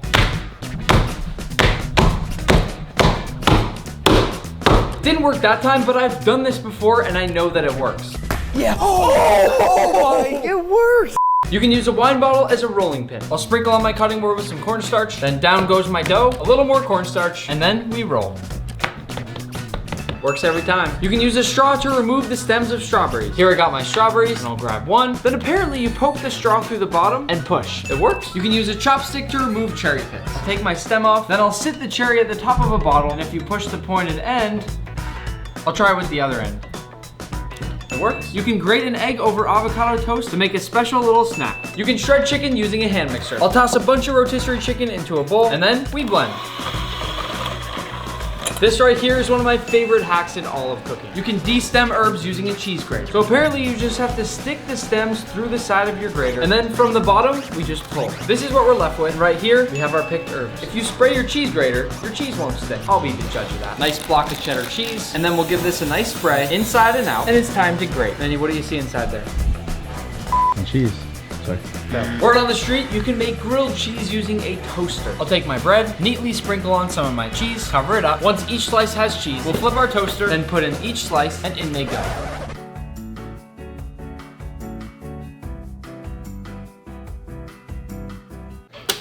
That just doesn't seem passable to me, so I'm gonna say no. You can shuck corn using a microwave. Into the microwave these go for 4 to 5 minutes. And while we wait, I'll show you how to shuck corn with no mess. We'll take a bun pan. I don't know how to say that. Bunt. Place down our corn right in the center and gently and carefully chop down the side. Now, all of that corn falls right down into the middle of our pan, leaving us eventually with a nice clean cob and a bunch of corn. Once our corn is nice and hot, just chop off the end, and then I'm supposed to just squeeze. Easy shucked corn, and it's cooked too. If you freeze an onion before you cut it, you won't cry. It's too frozen to even cut. Inconclusive. If you put a piece of bread in your mouth while you cut an onion, you won't cry. Vinny, you sure this is real? Yeah. Are you guys messing with me? No. This is on like reality shows. Okay. So much onion juice in my eyeballs. What the? It worked. Told you. You can make hash browns using a waffle iron. I'll open it up, give it a little spray, then in go my potatoes. Season with just a little pinch of salt, then we close it down. After just a few minutes, here's our hash brown, but let's see if it holds together. Success. Manny, taste test. Yeah. Wait, that's actually really good. You can peel kiwis using a spoon. Chop off one end, then flip and chop off the other. Then go right along the side with your spoon and slowly and gently spin. Then out should pop a nice clean kiwi. You can peel a mango using a glass. And if you're using a glass made of glass like I am, put it very slowly. Take off one big slice, then slide your mango up against the side of your glass, and this part should be clean while you have the perfect slice of mango. It works. You can turn a mango into a hedgehog. We'll slice off the other end of our mango, then make nice cuts through the mango in a crosshatch pattern, then flip it out. Does it look like a hedgehog? Yeah, is that so difficult to believe? You can revive a stale loaf of bread using water. Here we have a stale loaf of bread, and over it I'll pour just a little water, then into the oven it goes. These were sliced from the same loaf. This one here didn't get water, and this one did. Listen. Now for our non-watered bread, success. What are you? An idiot sandwich. Here I have a hard stick of butter and my newly fresh bread. I'll open my stick of butter, and since my butter's hard, I can grate this stick of butter onto the bread, and it spreads super easily. We can also use a vegetable peeler. Down the butter, and you get the perfect thin piece of butter. Oysters are an aphrodisiac. Let's see if I fall in love with Manny. Inconclusive. I fell in love with Manny a long time ago. Nick, you know, like I've had an amazing couple last days together, and I'm gonna cherish these moments for a long time. I really care a lot about you, and I've really enjoyed sipping by your side. Like, it's been really nice. You can make a makeshift grater using a drill and an empty can. Here we've made a bunch of holes. There is nothing inside my can, and then here I go with my cheese. Fail. Apparently you're supposed to slice bread upside down. They say it's more effective, but let's see. I'm so inclined to just cut like this, but I'll flip. And what they say is that once you get through that hard, crusty upper layer, it slides through like butter. Fail. Let's Store bread with a stalk of celery to make it keep longer. Both of these have been in the fridge for several weeks. This one had no celery, and this one here did. But this is also Wonder Bread, and nobody knows what's in Wonder Bread. Inconclusive. You can make a fancy salami rose using only a cup. You just stick a bunch of salami in when it's upside down, and then you flip. It's definitely a rose, but it could also be a hat. Sticky ingredients won't stick if you spray your measuring cup. Quick little spray, and I got the stickiest thing I could find, corn syrup. Into the cup we go, and then I'll dump it out. That was awesome. Doritos are a great fire starter. Question is, which one do I use? Let's do a few cheese, and then a few Cool Ranch. Need a lighter. Hey, you're fired. Get out. Now I assume I just try to light them on fire. Oh, I can't believe it works. I can't believe it's not butter. This is amazing. This is the coolest hack in the world. It works. You can make a flame with an orange peel. So I'm just gonna slice off the peel. Then we just heat up the peel a little bit with our torch and then pop. Oh. I'll call that a spark, not a flame. Fail. Using a hot knife, you can turn one bag into 2 bags, or even more. I've got to get this knife as hot as I possibly can. Let's try for a first cut. I'll go all the way through the entire bag, and it cuts through like nothing, but it smells pretty bad. We are now left with 2 bags, but let's see if they actually seal. I'll open this one up, wiggle in my hand. It worked. You can use angel hair pasta to light a deep candle. We don't have deep candles, but we have these. The question here for me is, will it actually light? You can use salt and ice in a bag to make homemade ice cream. So into our big bag, we'll put some salt over the ice, give a little shake, then into our big bag goes a smaller bag, and then we go in with a bit of cream, flash of milk, and a nice pinch of sugar. Can't forget my homemade vanilla extract. Then we close the small bag, close the big bag, and shake until it freezes. Yeah. A few minutes later, we've got what looks to be some delicious ice cream. I hope we're in prison. What? I'm serious. You're fired. Get out. Before we give it the check mark, let's see how it tastes. That's actually really good. You can scramble an egg in its shell. So first we wrap an egg in a rubber band, then we take a long sleeve shirt and add a rubber band in the middle of the sleeve, then we drop down our egg, add another rubber band on the other side, and then you spin and pull, and spin and pull. And once we finish doing that and hard boiled it, theoretically, whoa, no, but it's perfect. The entire egg is scrambled inside. And it actually looks really light and fluffy. You can revive dried out lemons by soaking them in water. You let it sit for 2 or 3 hours as this happens, and you've got fresh new lemons. You can vacuum seal using just a bag and a bowl of water. Here we've got just a normal loose bag, and we're gonna seal it all the way except for the end, and then carefully drop it straight into a bowl of water. It should seal up right against the bag, and now we just tighten the bag, and we could go ahead and sous vide this steak. It's actually vacuum sealed really well. I like this hack. There's a different way to open up cans. Apparently you're supposed to pop, then spin this around, and then pull up and towards you. That was actually the easiest can opening I've ever had. I thought I'd hate that one, but I actually love it. You should use a spoon to open up cans. So this can has no opening tab, and all I have is the can and a spoon. If I push really hard on the side, which I must say is not easy, you shimmy it all the way around the can. I can't do this. Fail. We're gonna open a can on the sidewalk. Oh! Not perfect, but survival situation. Look, get the job done. You can make a makeshift steamer by just sticking something under your plate. All we have here is some water and an upside down ramekin and some delicious cooked dumplings. Ritz crackers are ridged to be able to cut cheese. I've got a hard time believing that this can cut cheese. Once we have our nice piece of cheese, I'll roll my cracker across the cheese and place down the square. Still, that's not what they're meant for. That's a fail. You can use an onion as a ring mold. I'll place down my onion slice, then add in a bit of oil, and then in goes my egg. Looks good to me. You can make simple egg noodles using a plastic bag. Here I have my pot of boiling water, and now I'll let my egg fall through. If you spin things while pouring, it won't make a mess. So as I pour, I'm just gonna come all the way around and then finish. Phrasing? I'd say that worked. Maybe that's why when they pour wine, they spin the bottle. If you can't open a pickle jar, use hot water. These are 2 overly tightened pickle jars. This one, I'm gonna open without hot water.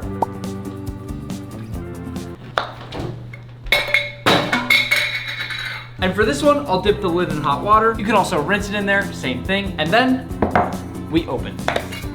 Ooh. It worked. A pineapple is actually a bunch of berries that are fused together. First we press down and roll it on our board, then we'll slice off the end. So now I'm just gonna try to pull these out in little bits. Oh, whoa. That's cool. You can also use pineapple juice to tenderize steak, but I have a friend that's already done it, so let's just watch him. Everyone loves pineapple, but there's a specific enzyme in there called bromelain that breaks down meat proteins. As you can see, the enzymes definitely did its job. Oh, come on. Huge difference. You can use a fork to hold up hard taco shells when you're filling them. So I just take a taco shell, then wiggle in my fork, and then you just lay it on the counter while you fill it up. Why don't you just use one of these flat taco shells? Why do you have this? You carry these around? Never leave home without one.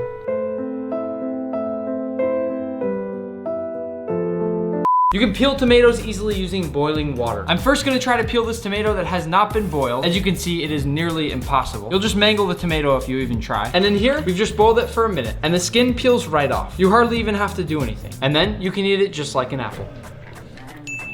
You can go both ways with a peeler instead of just one, and it's faster. Lots of people just go like this, but if you go back and forth, it's a lot quicker. Success. If your soup is too salty, you can use a potato to absorb some of the salt. Here I have 2 pots of boiling water, and into this one I'll put a bunch of salt, and the same exact amount in this other, and in goes our potato. We'll let these simmer for a few minutes. First, I'll try my non-potato water. It's disgusting.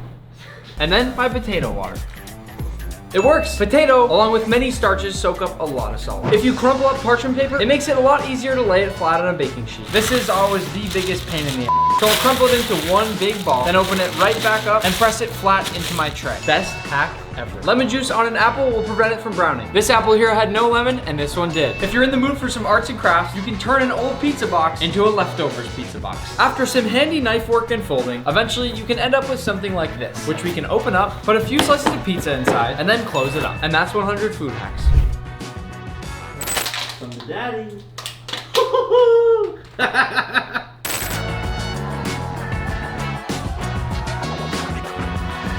We're gonna be testing the most viral TikTok food hacks such as this Skittles popcorn, Jell-O boba, and so much more. We're starting with the watermelon juice hack, and we're gonna be using an immersion blender to juice the watermelon inside the watermelon.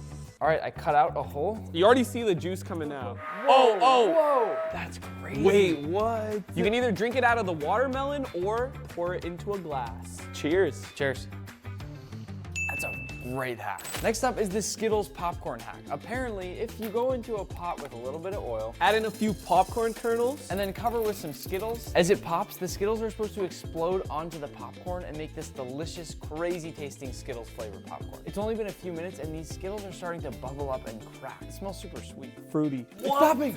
Dude, the colors are crazy. I thought this was gonna fail. Oh! I can already see colored popcorn. It worked. Dude, what? That's so sick. Amazing. So here's a perfect cluster of our Skittles popcorn. We've got yellow there, red there, green there. It's rainbow popcorn. Wait a second. Hold on. That is good. I did not expect that to actually taste good. It's a little sour, right? It tastes weird almost. Okay, now the aftertaste is kind of weird. It's actually pretty bad. Supposedly, if you put milk in a foam soap dispenser, it foams the milk for you. Basically just like a homemade milk frother. I don't believe this one. I don't either, but it would save a lot of time for your morning coffee. 100%. We'll fill it up with some whole milk. Dude, I will be mind blown if this works. I'm not even lying. I'll do this every day.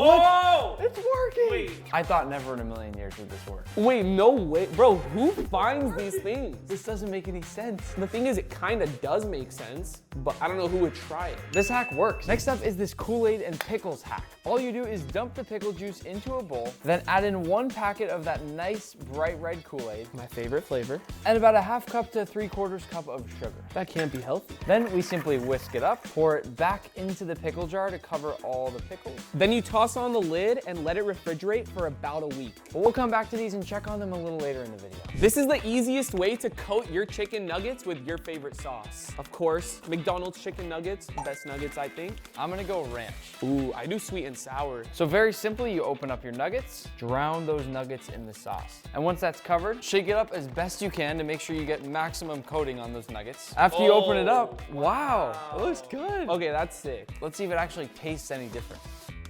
It's actually coated really well. I mean, the whole nugget's covered. With that said, you have to be willing to get your fingers really dirty. And it takes a lot of time. While this hack does work, I'd probably call it a fail. Same. There's a similar hack that's specific to crispy chicken sandwiches that I'm excited to try. So very simply, you take out your sandwich, remove the buns, place the chicken back into the bag, then you'll take the sauce of your choice, squeeze and dump that back into the bag. Then you just close it up and shake. Whoa. Oh no!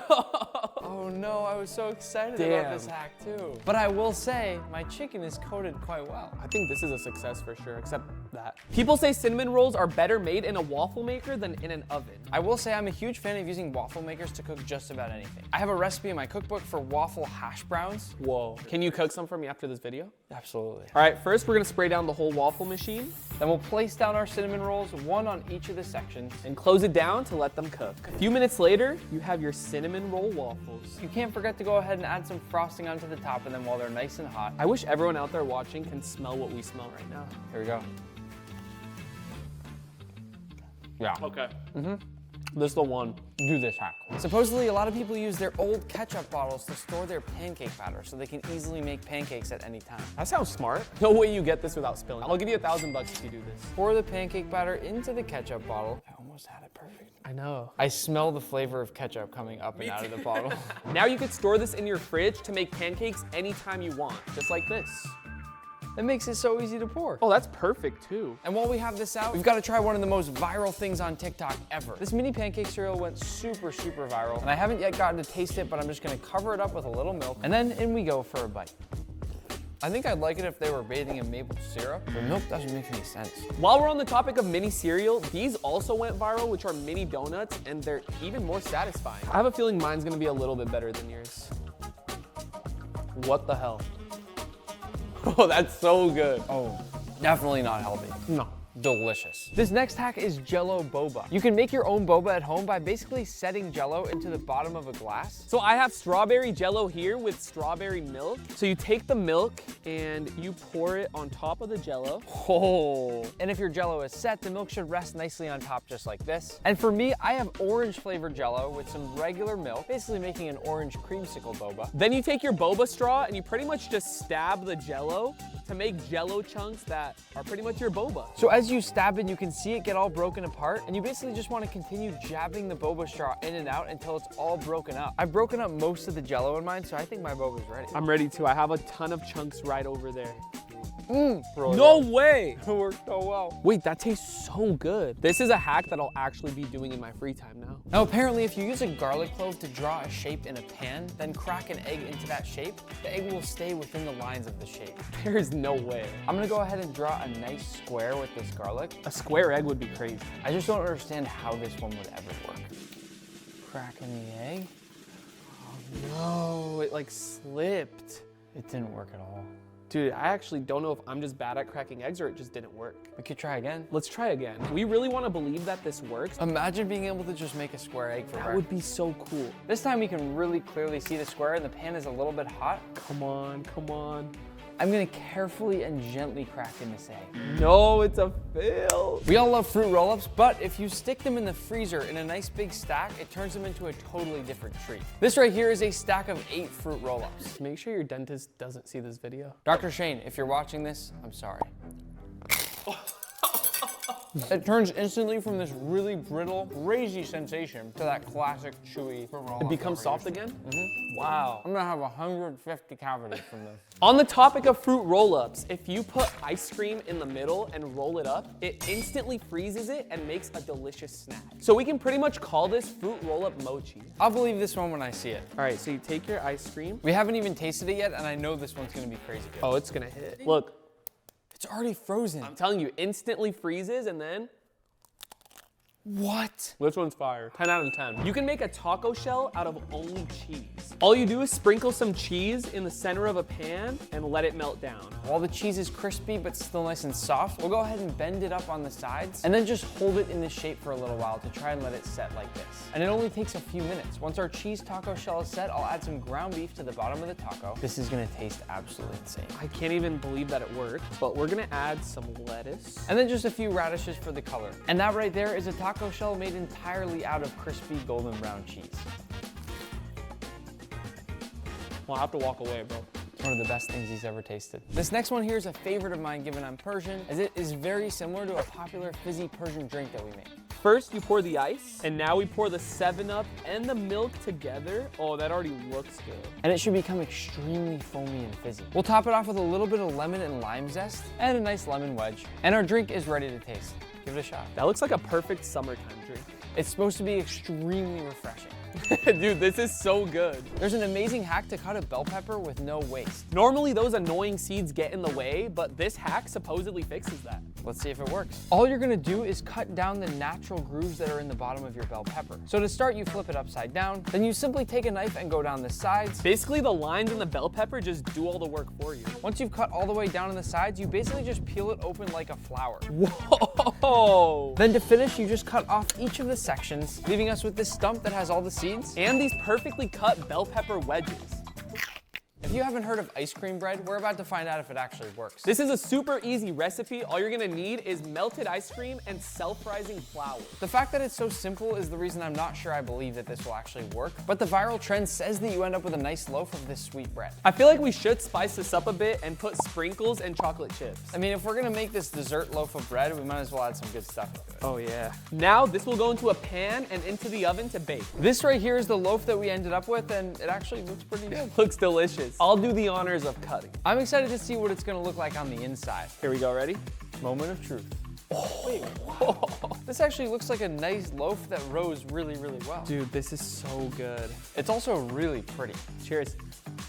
With just 2 ingredients, it's not bad. But at the same time, I will say, I feel like this bread would only really impress me if it was baked by like a 6-year-old. You can turn a corn on the cob into ribs. Start by peeling your corn on the cob. Then the slicing part looks to be a bit difficult. You just have to make sure you go confidently straight through the center of your corn. Be careful on your fingers. You're gonna need to use a sharp knife for this. Once you've got your halves, cut it one more time. And just like that, these are our corn ribs that we're then gonna bake. And these have just baked at 350 and they are now ready.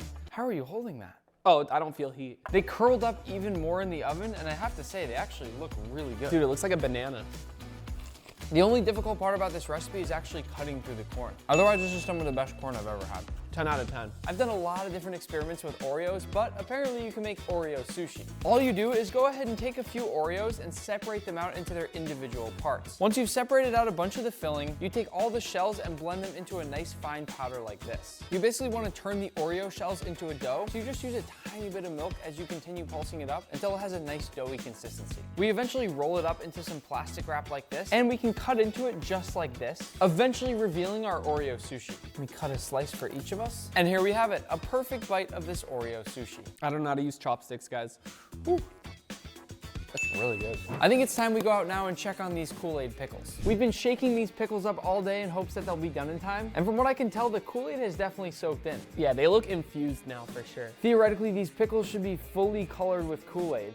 Dude, that looks crazy. But the reason people do this isn't for the color. Supposedly, it's for the flavor. Right. In this video, we're testing 50 ways to use chocolate, with the methods getting crazier and crazier the longer you watch. And at the end, Mr. Beast and I will give one of you watching a free lifetime supply of chocolate. But we're starting with this giant chocolate fountain in 3, 2, hit the red button, Patrick. Oh, no way, this is sick. While the fountain fills up, I need your help with something. Which is better, brownies or chocolate chip cookies? If you're team brownie, hit the like button, and if you're team chocolate chip cookie, hit the subscribe button. This is the best chocolate fountain I've ever seen. It flows beautifully. Look at this. I think this is about to be the best video you've ever made. I think we should make some chocolate covered strawberries. There's 2 different ways to do it. First, some people like to fill up a cup with strawberries, collect a bunch of that liquid chocolate. That looks crazy. And then pour that beautiful chocolate all over the strawberries. And I have to admit, it actually looks pretty good that way. But the other way, and the way I like better, is to grab a skewer and go directly into that chocolate fountain. Mine is perfect. Once they're fully coated, we'll cover them with some thin streaks of white chocolate. Okay, so we have all these chocolate dipped strawberries. Where are we gonna put them? Chocolate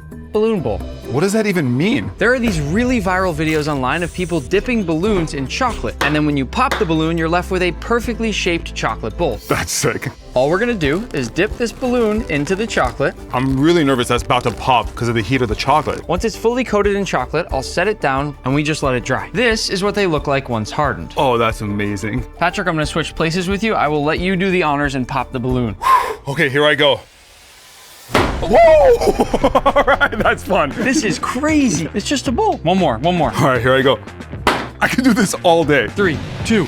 Woo! Look at how the balloon stays attached inside and you just so easily peel it right off. That is literally the perfect bowl. Now, all we do is just stack in our chocolate covered strawberries. And here are our chocolate covered strawberries in a chocolate bowl. Moving on, we're gonna do something called the chocolate hand mold. There was this really viral trend that went around of people pouring liquid chocolate onto their hands and then holding super still to try to form the perfect chocolate hand mold. So I brought in a subscriber named Holly so we can try it out ourselves. Hey guys. Why did you agree to let me pour chocolate all over your hands? I don't know, I've never dipped my hand in chocolate before. Nick, why don't you want to use my hands? My hands look like I came out of a cave. The first step, Holly, is for you to put your hands in this bowl of ice water. We're gonna get your hand as cold as we possibly can so the chocolate starts to harden around your fingers. Whenever you're ready. All right, it feels really warm after the water. Oh, I'm so jealous you get to do this. Aside from the fact that Patrick and I don't have great hands, the other reason we can't do this is because Holly's gonna have to hang out for a while just holding her hand still in hopes that the chocolate actually forms around her hand. So now, Holly, just position your hand, hold it perfectly like that, and just go hang off to the side. Do not move. All right. And now while Holly's hand hopefully hardens, we're gonna try a few more quick things here. Pat's gonna collect our last chocolate from the fountain, and then we'll move it off to the side. Bye-bye, chocolate fountain. Aww. What we're making now is called blueberry chocolate bark. It's something I've always wanted to make because the videos are so incredibly satisfying to watch, and it actually looks really simple. All we do is go back and forth with lots and lots of chocolate, and the idea here is that we need to connect all of the blueberries together. This is so satisfying to watch. The only final step is to hit it with a little bit of Osmo. And that's it. Now we're just gonna let this cool. Once finished, it's gonna look something like this. This thing looks amazing. That's so cool. All right, here we go. Oh, perfect. This is awesome. I love how easy this one was to make. Now I gotta try it. Let's see. That's good. And by the way, the salt totally brings it over the top. Wait until you see this next thing. This right here is a chocolate QR code. Let me try to scan it. Go ahead. Oh, no way.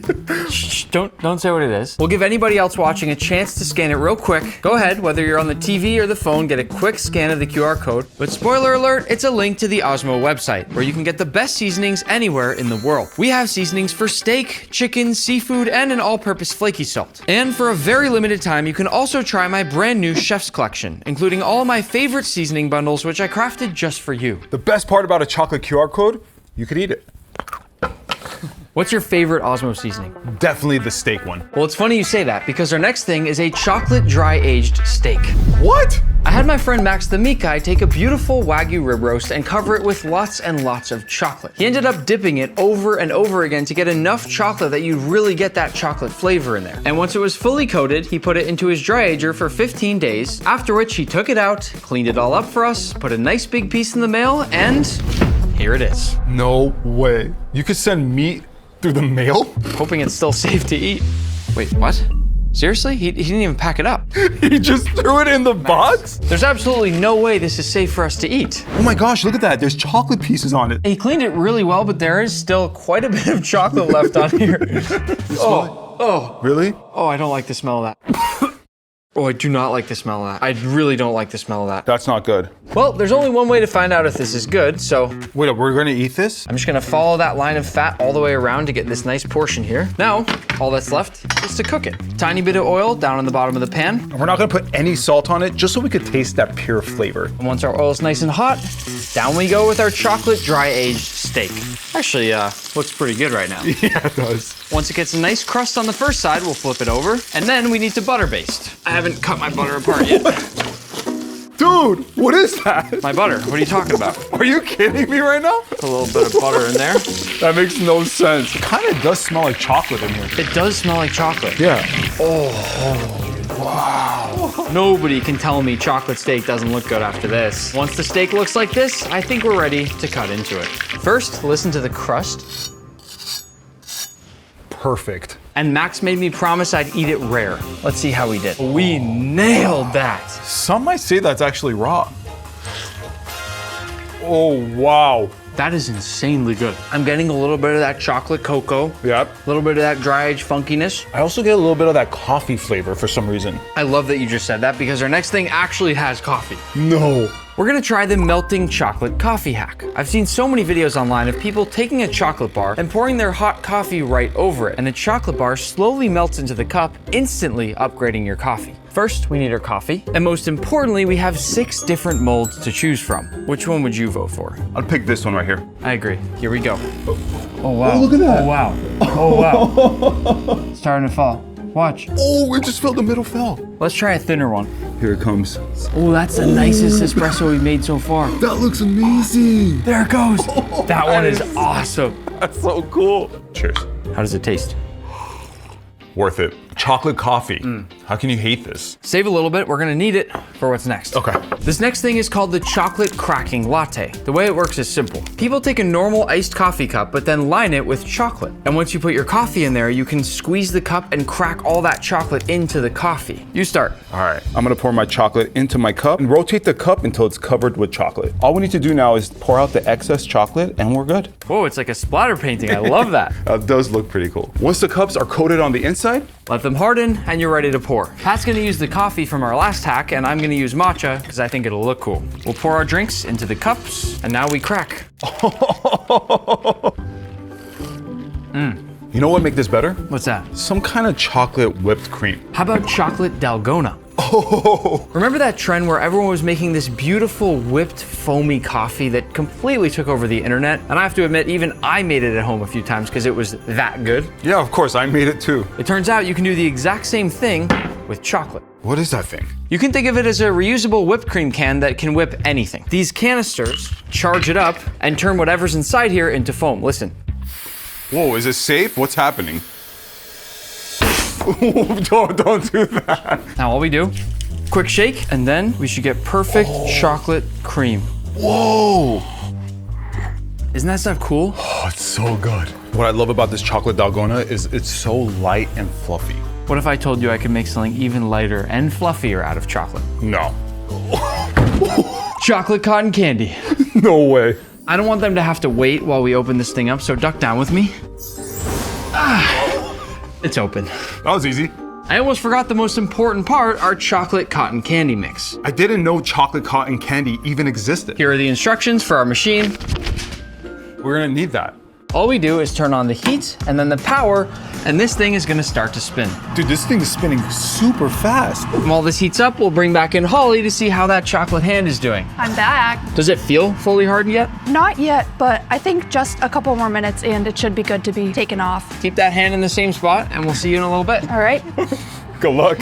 This feels already like it's getting pretty hot, so I'm gonna pour in some of this chocolate sugar floss and we'll pour in our sugar. Here we go. Oh, I see it. We're good, Oh. we're good. Just watch this, I'm really good at this. Okay, yeah. Pat, come on.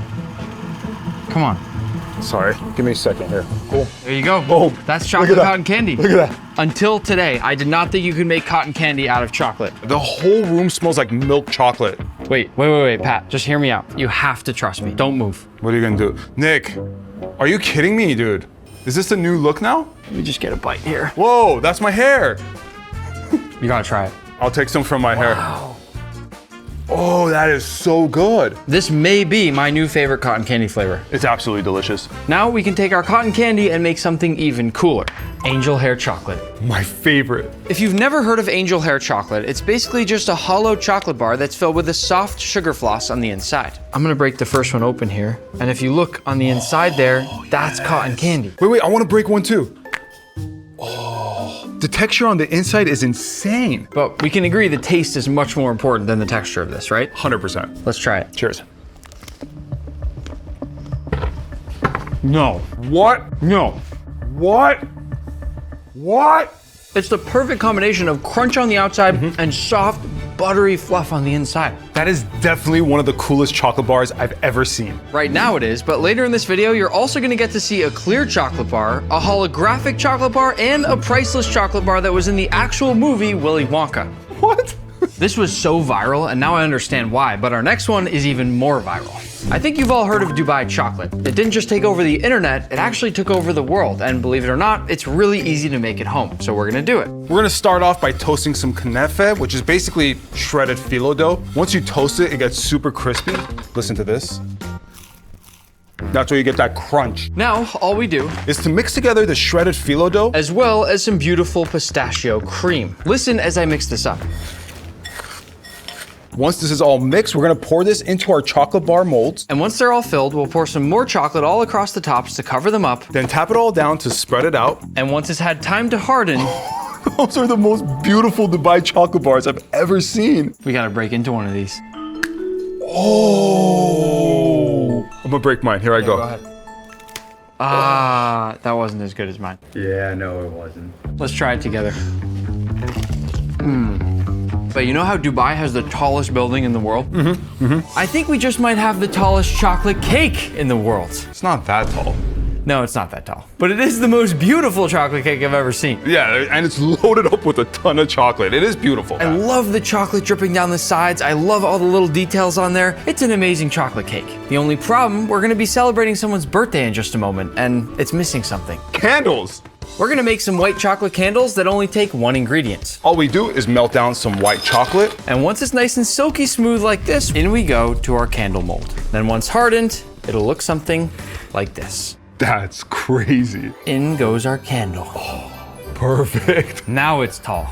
We can't celebrate the birthday until we bring in a few last-minute decorations and light the candle. It worked. And we're ready to celebrate my dog Pepper's birthday. Pepper! Oh, this is so awesome. I'm gonna light these up and then, oh, mine didn't work. Oh, wait a second. Dogs can't have chocolate. I might have an idea. Chocolate dog treats. How is that even possible? These things right here are called carob chips. It tastes very similar to chocolate, but it's totally safe for dogs to eat. Can I try one? Sure. There I go. Oh, that's bad. Oh, that's bad. Apparently, it's the closest substitute you can really get to chocolate that dogs can actually have. And when you melt it down, it looks exactly like chocolate. If you take some homemade dog treats and then dip them into the carob, they end up looking like the most delicious dog treats you've ever seen. Yeah, they look so good. I would eat one of those. Really? Yeah. Oh gosh. I'll be back. Let's eat. Oh, G really likes the treat. This chocolate cake is amazing. You know what I really like with my cake, by the way? What's that? Ice cream. How about chocolate ice cream made with liquid nitrogen? First, we're gonna make a really quick ice cream base using some milk, heavy cream, chocolate, and our sugar. Then we'll take a few egg yolks, and as I whisk, I'm gonna slowly pour to combine. Finally, once we've cooked it a bit longer and it's thickened up, we'll put it into our mixing bowl. And now it's time for my favorite part. Safety gear on, and it's go time. This is the fastest way to make ice cream. That is so cool. Look at that. And there it is. Wow, that was fast. That's going to be the creamiest ice cream we've ever made. Yeah, it's very silky. With our chocolate ice cream, we've got some beautiful toppings, and I think the perfect bowl will be our chocolate hand. That came out great. This is the best attempt I've seen anywhere on the internet so far, so great job. Thank you. The last thing we have to do is to plate it. Oh, this is gonna be perfect. You deserve to decorate these A things. few rainbow sprinkles, a couple of the chocolate beads. A couple raspberries on there. This is looking great. Not bad. And that's finished. That's the coolest chocolate dessert I've ever seen. I'm guessing this won't be a surprise, but we're gonna make a chocolate milkshake. Classic. First, into a blender with all of our chocolate ice cream. A splash of chocolate milk. Don't get rid of the milk carton because we're gonna use that for our next thing. And after that, you can add whatever else you want. And now, we blend. That looks pretty good. Let's add a little chocolate to the inside of our glass. Then pour in our milkshake. Plenty of whipped cream and a cherry on top. And that's what I call a chocolate milkshake. While Patrick tries that, I'm gonna leave this carton here and go get ready for our next thing. I gotta stop. You're just going to eat it somewhere else though. Dude, it's so, guys, you guys have to try this. I'm being serious. This is really good. Did you ever see those videos everybody seemed to be making online where they were making chocolate fudge inside of a milk container? We're gonna do exactly that. Into some chocolate milk, I'm gonna add in some gelatin and whisk this up to combine. And then I'm gonna pop this into a microwave and let this go for about a minute.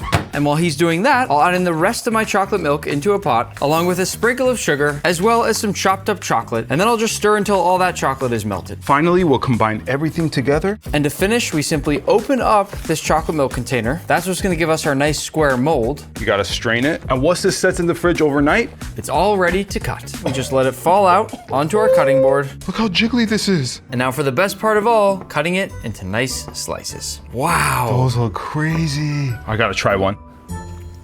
It's actually pretty good. It's kind of slimy. Not as slimy as chocolate slime. Dude, there's no way you got chocolate slime. These may look like normal chocolate bars, but you can't eat them because they're slime. All right, be quiet. I'll break mine first. Here we go. Oh, no way. The reason I wanted to make these is because I've seen so many ASMR videos online of this really crispy, amazing sounding slime that people crack into and play with, and you just want to sit there and watch and listen. So I wanted us to do the same thing. This is so satisfying. You want to see something even more satisfying? Of course. Hot chocolate bombs. I've always wanted to try one of these. So, Pat, the important thing, which one are you going to choose? I love Oreo, so I'm going to take that one. Awesome. I'm going to go with the caramel one. Not a bad choice. I've also got a special surprise you can stir this with, which is a chocolate spoon. Why don't you go first? Be really careful putting that in. I'm going to have Nick pour because I don't trust myself. Here we go. Oh. Wait for it. Oh, look at it. Oh, what? That looks crazy. I think mine's gonna look cooler. Oh. Let's see. Here we go. Oh, here it comes, here it comes, here it comes. Here we go. Oh, look at the marshmallows. Oh, that opened up so cool. How great is this? This is awesome. I'm gonna use a hot knife to cut this one open, just so you can see what it looks like when it's not melted, because I'm very curious, and I'm sure you are too. Oh, what is this though? What is the white? Wait a second, is that graham crackers, marshmallows, chocolate? Are you thinking what I'm thinking? I think so. S'mores. The best thing ever to make over a campfire. I'll bet you guys anything I make my s'mores way different than he does his. Well, mine will be better. Let's see. S'mores are easy. All you need is chocolate. Yeah. I always think s'mores are better with a giant marshmallow. Dude, these are huge. What is this? This is not normal. My trick is I take my marshmallow and I bite off just a little bit to expose the sticky part here. Then I press on my chocolate and it sticks to that sticky part, and the chocolate will melt right over that marshmallow. The best part, I can spin it all the way around and it stays on there. Okay, that's a little genius. My method is simple. You just put your marshmallow on a stick and then you just place it on the fire and let it sit. Meanwhile, you get the rest of the stuff ready. I'm gonna get my graham cracker, I'm gonna split it in half. We're gonna put 2 pieces of chocolate here. Patrick. Yeah. Seriously? Yeah, this is part of it, dude. Leave it. And this is the fastest way to toast it by far. Place that right on top of your chocolate to kind of melt your chocolate. And right here is the greatest s'mores you've ever seen. That is disgusting. The entire thing's just lit on fire. It's not even a s'more anymore. This is the perfect s'more. Look at how perfectly that chocolate is melted on top. Yours does look pretty good. You can even see the Mr. Beast logo. Yeah, and remember, at the end of the video, Mr. Beast and I are gonna choose one of you watching to get a free lifetime supply of chocolate. Imagine never having to buy chocolate again in your entire life. One of you watching is very lucky right now. S'mores are awesome, but there's another thing that you can make with chocolate that has all the exact same ingredients and tastes even better. And it's called chocolate pizza. That sounds amazing. We'll start by painting the entire crust with a little bit of syrup. Next, we're gonna use Nutella for the pizza sauce. Oh wait, this is crazy. Pat used to work at Domino's. Yeah. And because of that, he knows how to assemble a pizza better than anyone I know. Now, on with our marshmallows. Like I said, it's already got all the ingredients of a s'more. Where's the graham cracker? In the crust. Oh, that's why it smells so good. And now, before we add on the rest of our ingredients, into the oven it goes to bake. Here's our baked pizza. That looks amazing. But all it's missing is some chocolate salami.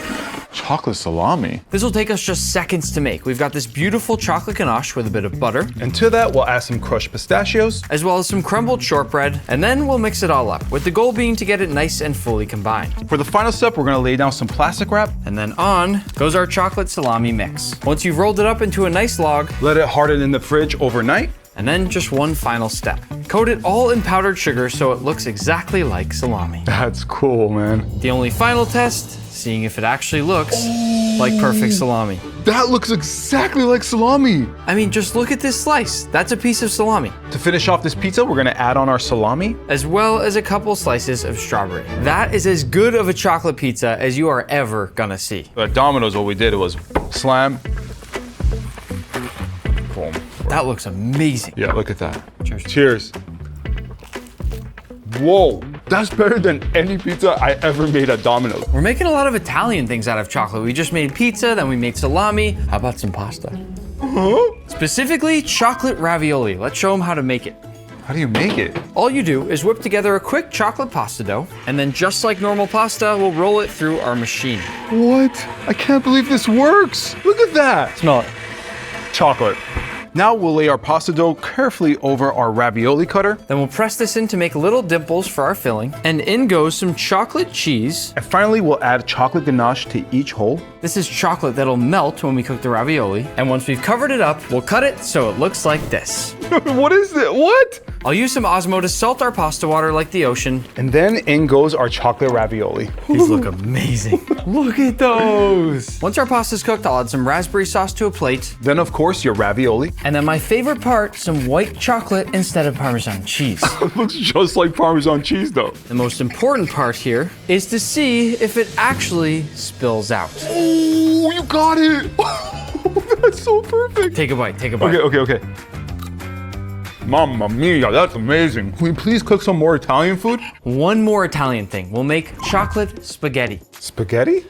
Spaghetti. Right here we have this chocolate liquid. All we do is put this straw into the liquid. Oh, and then pull the syringe to suck in the chocolate. Now I'll bring in a bowl of ice water, and that's going to immediately harden the chocolate spaghetti. And then all we do is just push the chocolate spaghetti out of the tube. Oh, what's going on? Look at this. This is definitely the weirdest way to make spaghetti. We'll add it to a nice bowl along with a bit more white chocolate Parmesan cheese and a mint leaf to finish it off. That's so nice. And there you have it, perfect chocolate spaghetti. What are you doing? I'm spelling out my name. No, there's way better ways to spell with chocolate. There is? There are two different methods of writing with chocolate that we're gonna try here. The first one is called the chocolate writing hack, and the second one is the chocolate pen. For this one, I'm gonna drop a chocolate bar into some warm water. And once it's fully melted, we're gonna bring it over to this bowl, and I'm gonna carefully cut off a small corner. And if you haven't seen this online, the chocolate is supposed to harden into whatever shapes or words you made. I'm really curious to see what you're gonna write. What are you doing? Just wait, trust me. Boom. Liam? Yeah, because I know there's a Liam watching right now. Oh, yeah, that's probably true. What's up, Liam? While we let this harden, why don't we try out the chocolate pen? Oh, good thing it comes with instructions. We're never gonna learn anything. I'm just gonna skip the setup process and boom, chocolate pen. Oh, that is sick.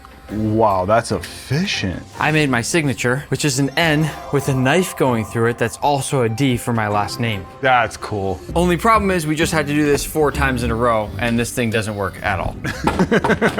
If Patrick can get his letters off the ice without breaking them, I think there's a really good chance he wins this. One more letter. Let's go! I think it's fair to say the chocolate writing hack with the melted bar works a lot better. Yeah, I agree. And there is one other really cool thing you can do by melting chocolate bars. What's that? This beautiful chocolate bark. Oh, no, that's crazy! Look at all these swirls. These are so perfect. Wait. We're gonna show them how to make it. All you do is lay out a bunch of squares of chocolate on a baking sheet. And then toss this into the oven for about 5 minutes at the lowest setting until it melts. Oh, these look so shiny. And now for the fun part, you take a wooden stick. Check this out. Oh, yeah. That's so satisfying. I know. Isn't that insane? Check that out. Oh, come on, Pat. So cool. Is that not beautiful? Oh, that is. That's art. Actually, it's not really art compared to the art we're gonna see later in this video, including a Ratatouille painting made completely from chocolate that I'm gonna give to one of you, as well as a giant mystery chocolate sculpture I'm gonna make with the best chocolate sculptor anywhere on the planet, but still looks pretty good. After you let this cool, it'll look something like this. Sick! That's really sick. Dude, I can't believe how good this looks. I wanna see what the back looks like. Oh. Because if the front looks like this, the back probably looks unbelievably cool. Oh. Is it awesome? No, not at all. But the front! I think this is going to make for the perfect plate for our chocolate sushi. Genius. It's very simple. All you need, 1 container of Oreos and a little bit of milk. That's it? All we do is start separating the cookie and the filling of the Oreos. Oh, look how perfect mine came out. I kind of wish they sold Oreos that were already separated for us. That'd be nice. Now, into the blender with the cookies only, go ahead and pulse it up. All right. Now we basically want to turn this into a dough, so we'll add a tiny splash of milk or cream, and then continue pulsing and pouring until we get a dough. Okay. There it is. Yep, there we go. Oh, it smells so good. Amazing. We'll place our dough down on some plastic wrap, and then roll it between 2 sheets of plastic wrap to make a nice flat dough. You can think of this right here as your sushi rice. For the filling, we got all the insides of the Oreo, plus a little cream. And now just whisk until smooth. Lay your filling down, spread it out, and to finish, roll it up just like you would any sushi roll. And we are left with the perfect chocolate sushi roll. Time for the moment of truth. Oh, that is so cool. As promised, we're gonna use this chocolate bark from earlier as our plate. It looks amazing, but I feel like something is missing. What about chocolate caviar? But how would we do that? It's not that hard. All you do is add some hot water to a little bit of chocolate syrup, and then sprinkle in some gelatin and stir it all up. Then here's where the magic comes in. Simply drop that solution into some cold oil and watch it turn into pearls of chocolate caviar. Oh, that is so cool. Would you ever think you could do this with chocolate? Never. I could do this all day. Yeah, it's fun. When you're done, all you do is strain it out, and you're left with all of this amazing chocolate caviar. Look at how beautiful these are. I can't believe this worked. If you really want to get fancy, you can put it in a caviar tin like this. And now we can finish off our chocolate sushi. Voila. That looks so amazing. Let's put some nice Japanese music on here, and cheers.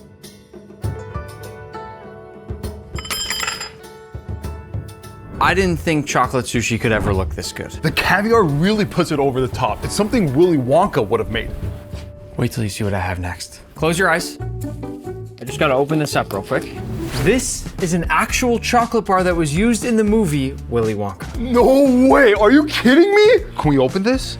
Before we open it up to see if there's a golden ticket inside, I wanna make something real quick with all this bubble wrap. It's called bubble wrap chocolate. It was a really big trend that went around where people pour chocolate onto bubble wrap. It leaves this really cool looking texture. That said, I wouldn't try this one at home because it probably leaks a lot of plastic into your food, which is not good, but we're gonna try it right now so that you don't have to. All we do is pour some chocolate onto this bubble wrap. And now I'm gonna move this around to spread the chocolate all over the bubble wrap. And just so you don't have to wait, we've already let one of these harden. Everybody quiet, just listen to this.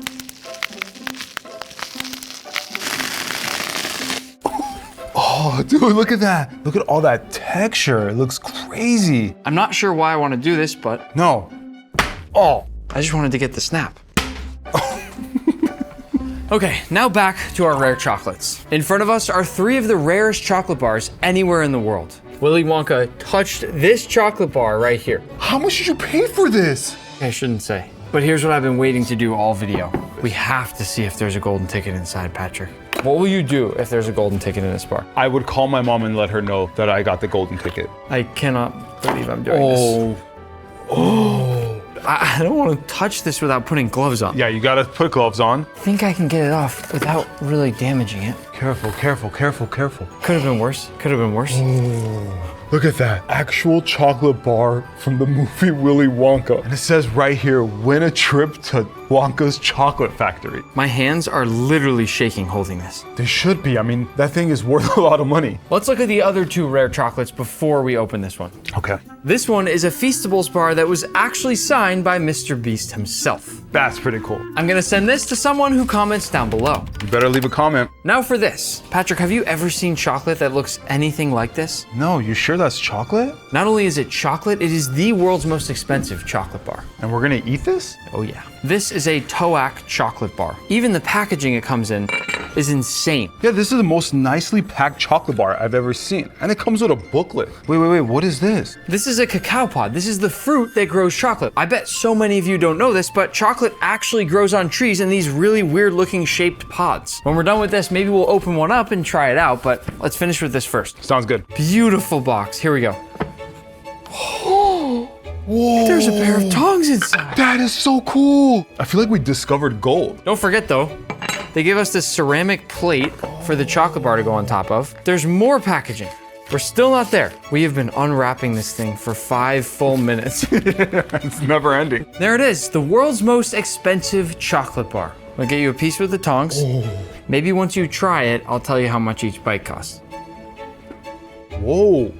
That was a $50 bite. What? That's like a whole meal and a half. Let's just find out if I have the golden ticket before I get mad. It wasn't that good. He got ripped off. Is it time? Yeah, I think so. I want to open this bar like a surgeon. Okay, I'm very nervous. Be careful. Slowly. Come on, man. This thing's 30 years old. Slow down. If there's a golden ticket, it's going to be on the other side. My heart's beating so fast right now. I can't believe we're doing this. Ready? 3, 2, 1.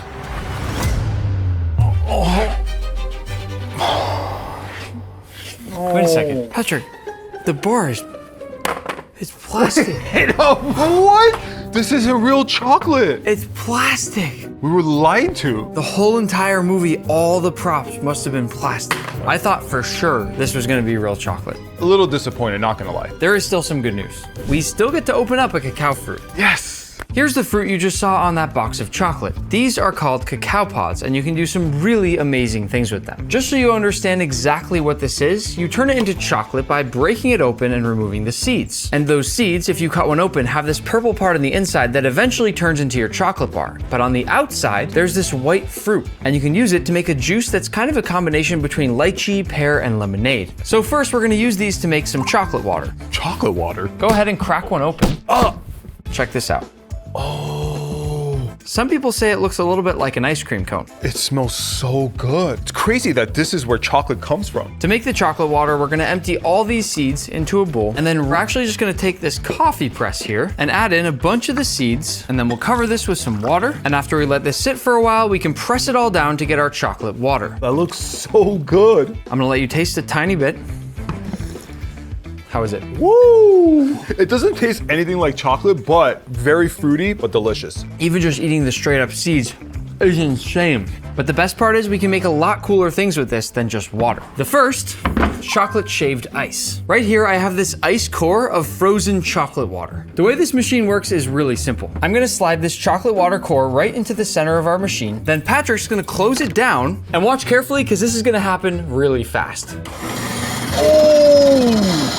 Oh! No! All right, stop it! Is that crazy? That is crazy. Look at this.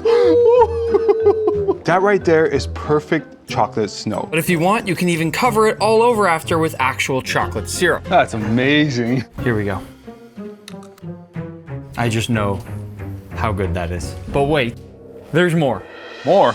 You can also make edible chocolate glass. All you need is a little bit of that chocolate. Oh, the pan broke. What happened? Black glass was not meant to break. Let's try that again. Into a pot, we'll add some of our chocolate water. Then lots of sugar. And finally, some corn syrup. And once it reaches 300 Fahrenheit, pour it onto a tray and let it harden until it becomes firm and brittle. You'll be left with beautiful chocolate glass. Dude, that's crazy. I can't believe it's that see-through. You wanna break it this time? Yeah. Check this out.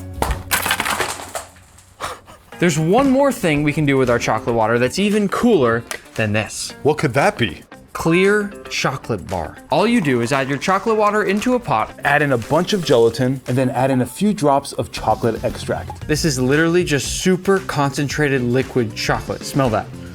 Oh man, it smells like I'm in a room with 1,000 bars of chocolate. And once it's been fully mixed, all we do is add it carefully to our chocolate mold, and with a little movie magic, our clear chocolate bar is ready. That is one of the coolest things I've ever seen in my entire life. I didn't even know this was possible. The craziest part of all is that this should still taste exactly like a chocolate bar. No way. It tastes like chocolate. This was pretty cool, right? Yeah. I've got an even cooler chocolate bar to show you. This is called holographic chocolate. That is crazy. How does this even work? I'm actually gonna have my friend Mark Rober explain this one. The way it works is actually pretty simple. The chocolate mold has a special shiny film, kind of like a holographic sticker, that presses tiny patterns into the chocolate. Then those tiny patterns bend light in different directions, which is what makes the chocolate look like a rainbow. Thanks, Mark. He's a genius. All we're gonna do to make this is just fill up the chocolate molds with melted chocolate. We'll do our best to make sure the chocolate touches as much of the mold as possible on the bottom. And then we get our holographic chocolate. That is so cool. Look at that. Look at mine. Mine has hearts all over it. Mine has this cool triangle pattern going on. This is so cool. I want to do more chocolate experiments. This next one is called hydrophobic chocolate. I'm not gonna spoil anything, but I will tell you this is one of the coolest things I have ever seen. I can't wait to see this. All you do is fill a bowl up with some milk. I love milk. Grab a spoon and get a nice big scoop of cocoa powder. And then if you dip it, it forms a thin layer of milk over the entire thing, but the second you poke it, the milk slowly falls away. No way, we gotta do that again. I could literally do this all day long. This is the most fun thing ever. I'm gonna just keep doing this. Should we just do this for the rest of the video? We're gonna keep moving along with these chocolate science experiments and test what everyone on the internet calls indestructible chocolate. How can chocolate be indestructible? Well, according to all these videos, you can do a ton of different things to this chocolate bar right here and it just won't melt. I gotta see this for myself. The first thing I will say, not a normal looking chocolate bar, but I kind of like the look of it. First test, I'm gonna put one in a pan, and then we're gonna take a normal chocolate bar and we'll stick that right alongside it. So you're telling me this one's gonna melt and this one won't? That's what they say. What? I wanna let this pan get dangerously hot right now. Wow, it is melting fully now. See some smoke. Wow. This one's doing nothing. Nothing, it's just sitting there. How is it possible? Let's see. Yeah. Whoa. That's like fully melted. And then this one, listen. What? It's normal chocolate. The pan is so hot right now that this water should turn right away into steam. Oh, wow. This thing is still untouched. What is going on? It survived test number 1, so let's go to test number 2, the microwave. Let's toss it in for a minute. No way this doesn't melt. Yeah, this has to melt. It's ready. It didn't even melt. How is this possible? What is this thing made out of? But it looks exactly the same. Now for the final test, fire. If this doesn't melt it, nothing will. Oh, it is burning, but I don't think it's melting. How is this thing not melting? It's on fire, but it's still not melting. What kind of magic is going on here? This does not seem possible. Look at that. What is this thing made out of? Can we please do one more chocolate experiment? Fine. Our next experiment is more magic than science, but it's called the infinite chocolate hack. You might have seen these videos online where people take a regular chocolate bar, then make a few cuts in it and slide the pieces around, and all of a sudden, you end up with a free extra piece of chocolate. Honestly, it doesn't make any sense, but we're gonna try it out and see if it works. That's impossible. First, Patrick, let's pick that up, show everybody that it's a normal chocolate bar. Totally normal chocolate bar. All we do is take a warm knife and cut right through the center of the chocolate bar. That's a clean cut. Then we cut out this corner piece right here. Nice. And the third and final cut is cutting off this piece right here. There's no movie magic here, there's no trickery. We are showing you exactly what is happening. This leaves us with 4 different parts. But when you push them all together, it still turns back into that original sized chocolate bar. So when does the infinite part come in? If you move these pieces out, then shift this piece up here and drop this piece back into here, you end up with a free piece of chocolate. 1 full bar, 1 extra piece. What? How is this even possible? These experiments are amazing. Can we do another one? 1 more. How about some chocolate elephant toothpaste? Safety glasses on, a little bit of dish soap into this beaker, a little bit of chocolate extract, and separately into some warm water with some yeast. And then, very carefully, we'll pour this in. Oh! Look at that! Why is this happening? Whoa! What? Why is this happening? Because of science. That right there is why they call it elephant toothpaste. That was cool. Does it smell like chocolate? Yeah, a little bit. Well, speaking of toothpaste, follow me to the bathroom for the next thing. What?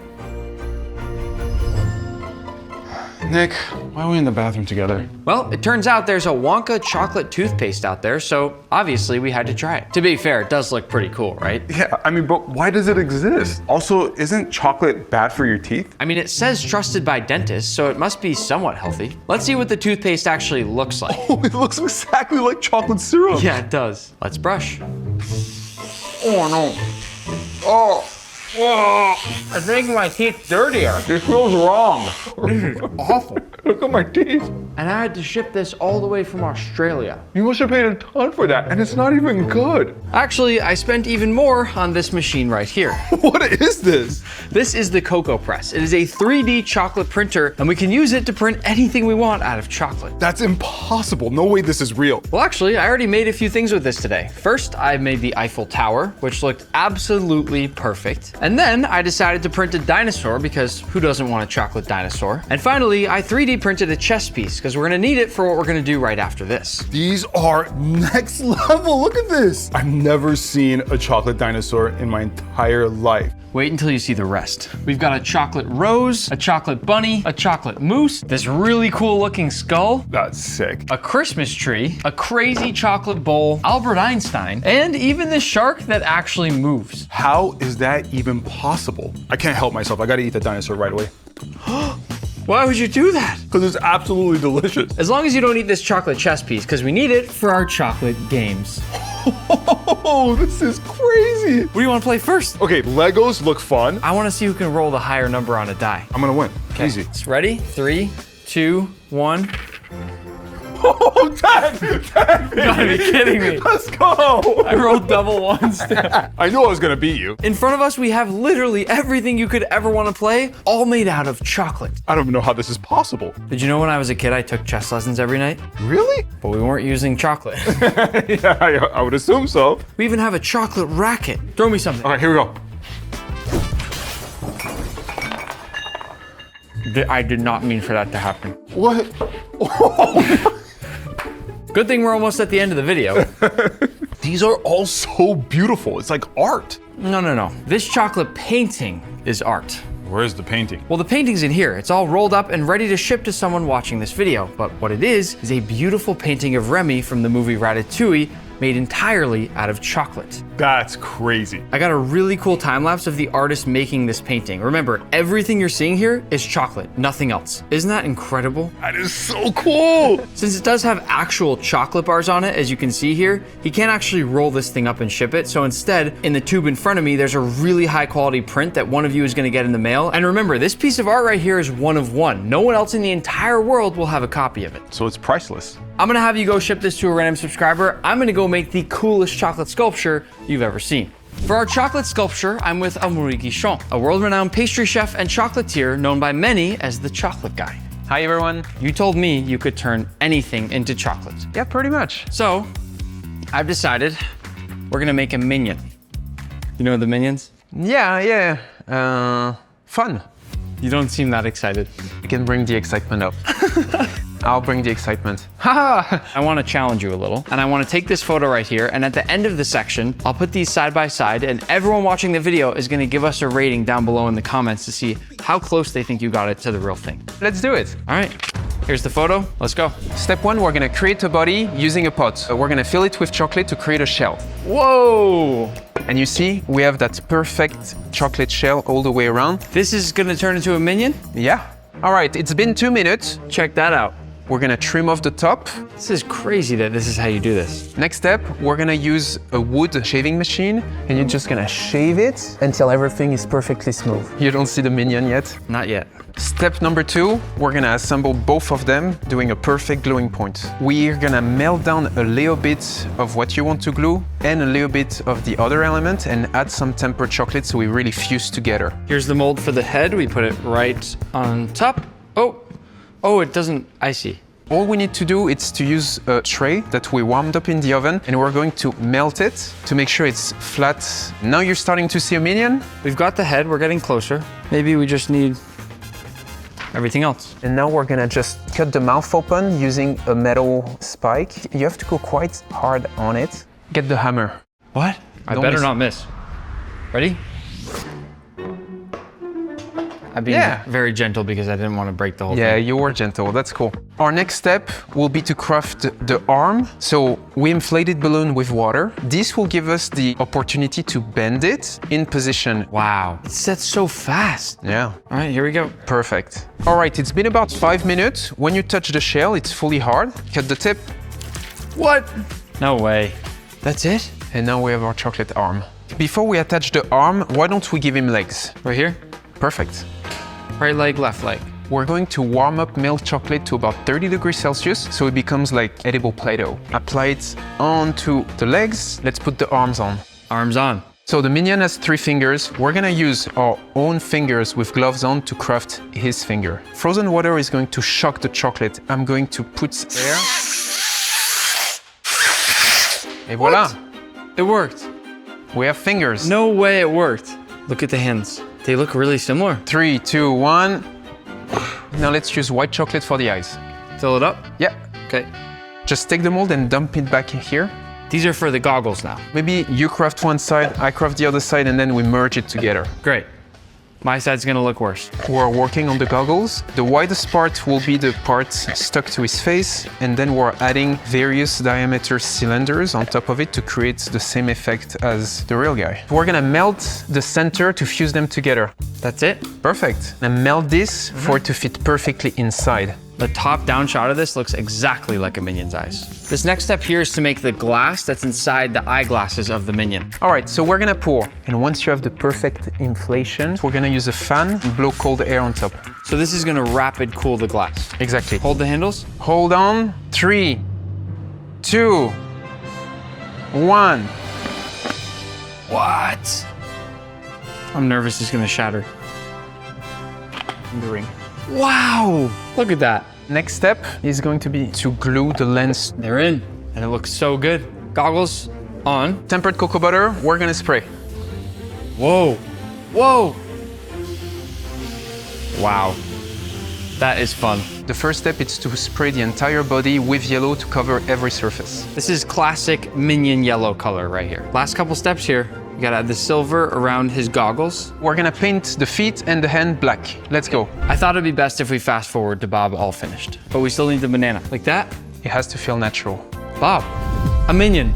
Before we show the picture, I think everyone should get a really close look at our Minion. We'll show this side by side. Here's the picture that we started with, and here is the final chocolate Minion. Please go write a comment down below. Give a rating out of 10 on how well you think we did. I have just one thing left to do in this video. It's the only thing cooler than this chocolate sculpture right here. Free chocolate. That's right, I'm grabbing a random subscriber out of this hat, and you are winning free Feastables for life. One of you guys watching right now. This is a big moment. Big moment. And the winner is Katarina 813. You just won a lifetime supply of Feastables. There are tons of futuristic cooking gadgets, such as this robot that cooks fried rice, or this AI oven that cooks your food for you. And then there's this, the pickle pincher.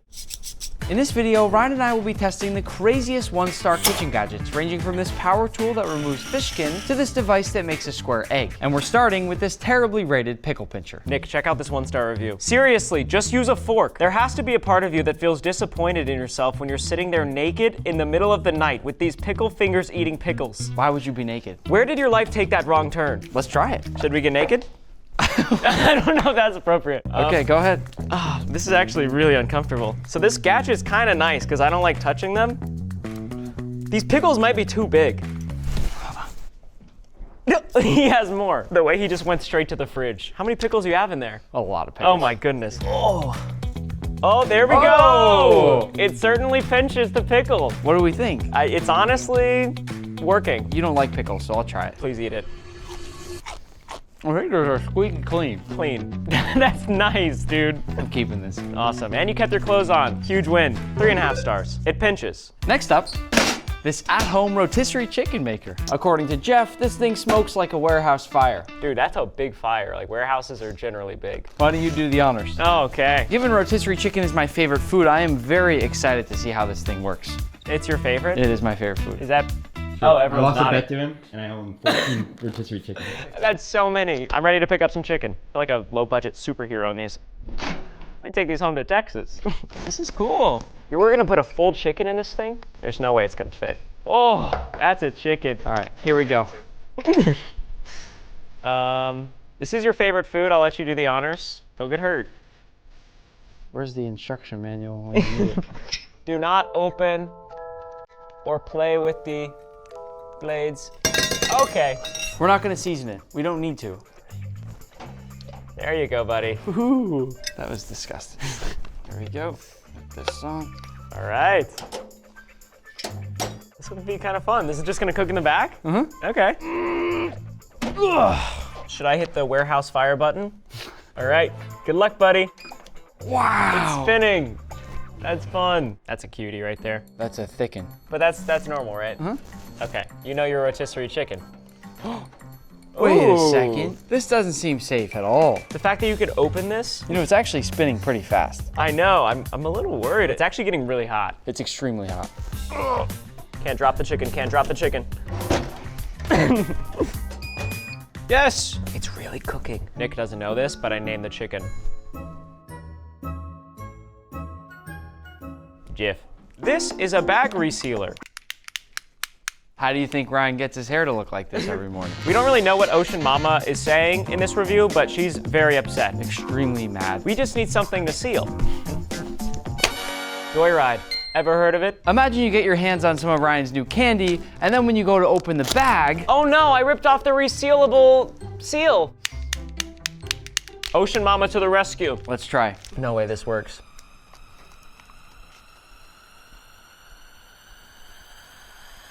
How long do I wait? I don't know. It smells like it's burning.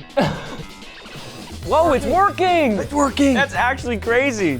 This is cool. I'm impressed. It's even giving the ridges. Dude, it has the ridges. It looks like a brand new bag. Put this on the shelves. It's actually really nice. It looks professionally done. Dude, we could start a sealing business with these. If anyone needs something sealed, call Nick and I.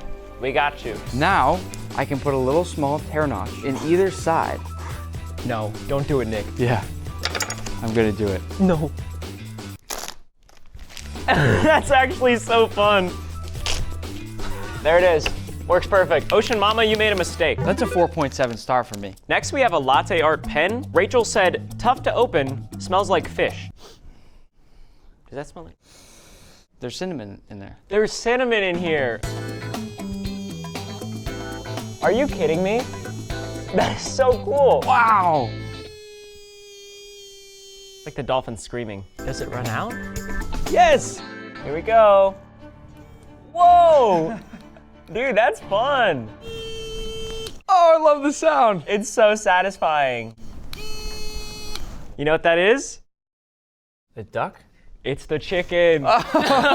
Comment down below Ryan's art skills. 10 out of 10. 4.8 stars. That's cool. We're moving on to a citrus sprayer. That looks really cool if it works. If it works. Dakota said that they never got a single drop of spray out of a very juicy lemon. Unacceptable. Ryan and I have 2 juicy lemons. These look pretty juicy. I think what we do is we cut part of the lemon off, right? Okay.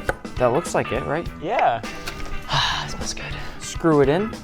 You know, it's screwed in pretty well. Dude, if this works, I'm actually gonna be blown away.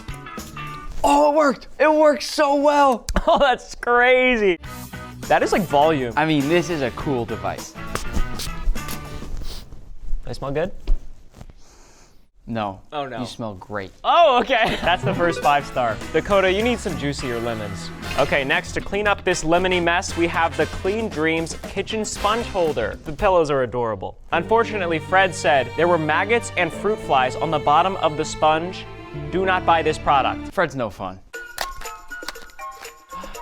Aw, that's cute. It's just a bed frame. It's literally just holding the sponge. Okay, I see. You ready to watch this get absolutely absorbed? Go for it. It works great. It's because it's well rested. Put it back. Now we wait for the maggots. 4 stars. Kind of want to sleep on it. Hot dog toaster. Yes.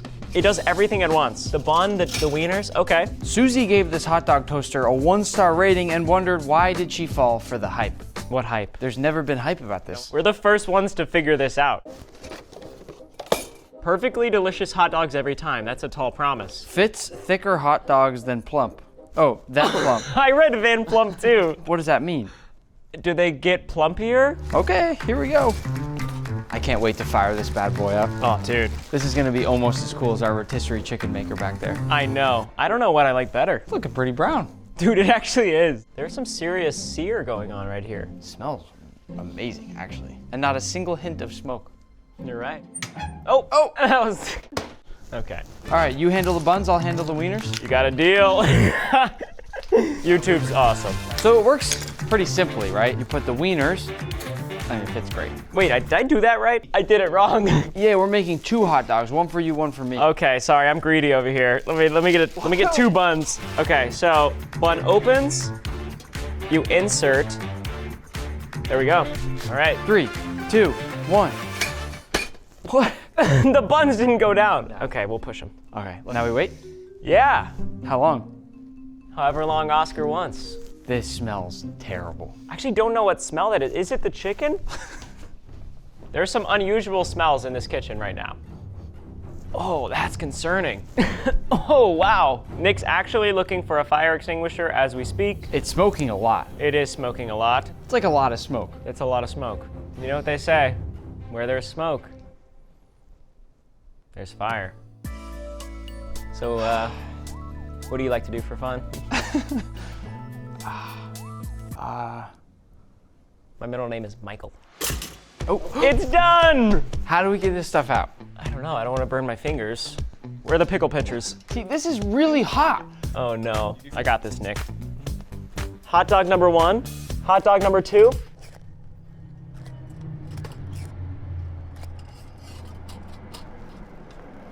Bun? Oh, whoa, how'd you do that? They both came up at the same time. Oh, really? Oh, we were supposed to lift. I blame the device. I don't think we should eat these, Ryan, because we don't have ketchup. Got you. Ketchup gun. Let's fill it up. As you can imagine, this is a 1-star device itself. How in the world? Oh, there it is. Oh, this is cool. Help me, Nick. Ah, okay. There it is. Nice. Voila. I mean, this is just genius design. Boom. Fire away. Here we go. Oh, whoa, that's cool. There it is. Nice. All right. These hot dogs are cooked horribly. I don't know if it's safe to eat these. Let's just try. Cheers. Oh. My hot dog is extremely cold. It's cold. 1 star. The ketchup was good. The chicken seems to be falling apart a little bit. Yeah. I'm not familiar with rotisserie, Nick. His leg is hitting the edge of everything right now. That'll be a nice sear, though. Just let it keep going. Yeah. Mini robot vacuum. No way. Oh, that's so cool. Steven gave it a 1-star rating, saying, do not buy. Huge regret and waste of money. But it's so cute. Look at its eyes. Ooh. It's working. It's having a tough time with the big ones. Good job. 4.2 stars. I actually might buy that one. You can keep it. Are you serious? Yeah. I'm emotional. New gadget alert, ice cream ball. Sophia said, a sad Christmas. I wonder what happened. This looks fun. I feel like it would be a happy Christmas. I mean, look at the people making ice cream on the back of their box. Talk about killing 2 birds with 1 stone. Truly. I'm having a hard time. Oh, there we go. So the first side, it's where we put the salt and the ice. Was I supposed to do all of that? Ryan doesn't cook much. I don't. I know nothing about the kitchen. Nick really cares about this chicken. This is what the other side looks like. It's pretty much just a hole. Into the hole with a whole thing of cream. Wow. Sugar, little pieces of blue raspberry sour strips. We're gonna spice it up with some mega stuffed Oreos. Ooh. This combination has never been done before in a ball. Where's the crumb vacuum when you need him? Do we get to play now? Oh, it's kind of heavy. Oh my God. Ow. Whoa. Take the L, Nick. Okay, we've been playing with this ball for a while. It's leaking. Here we go. Oh, it actually has ice cream in there. Cheers. Cheers, brother. Whoa, this is so cool. That's actually really good. Damn. The ice cream tastes very pure. However, there's a bunch of mush in the middle and we played for a while. And I have a brain freeze. Because it worked about 50%. 2.5 stars. Corn stripper. This is actually the real name of this item. It's supposed to take your corn off the cob. Unfortunately, Deborah gave it a 1-star rating, saying it was a terrible product, and she bought 36 ears of corn to try it out. No, Deborah. First of all, why would you name an item the corn stripper? What else could it possibly be called? It strips corn right off the cob. Oh. Now that noise was, okay. We remove this from the cylinder, and I place a piece of corn. Oh! Oh! Oh my gosh, that's actually concerning. Oh my goodness. It actually is like a warehouse fire. Oh! Oh gosh! That was sick. Here lies the rotisserie chicken. That's the part that was burning for sure. Can we spam RIP Jeff in the comments? Look at that blade. That's sharp. Corn stripper. Take one. Nice. It works. All right, put the lid on. I'm actually really nervous. Gentle downward pressure. Twist the blade to cut the kernels from the cob core. You want me to try, Ryan? Yeah.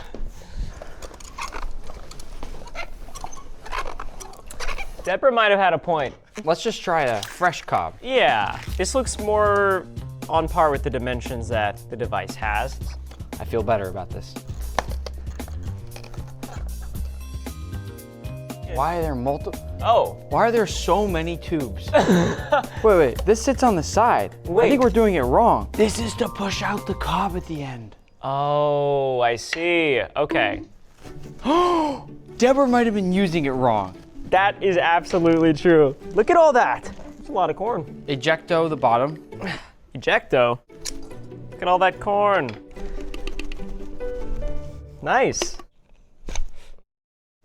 Oh, that was anticlimactic, okay.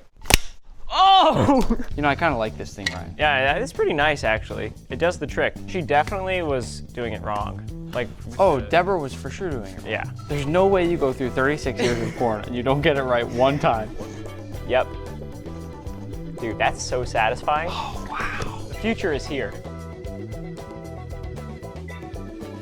4.5 stars. Pretty good corn. 10 out of 10 name. We have a few more devices for our corn. Butter cutter. And the butter mill. Vernon is furious. He says, totally useless product ever produced. That doesn't even make sense, but it's 1 star. Well, both of these things are supposed to be able to take a cold stick of butter and do something with that. No way. Mine's supposed to turn it into ribbons, and yours is supposed to turn it into nice, perfect little cubes. Okay. Let's see whose is better. Start with the butter mill.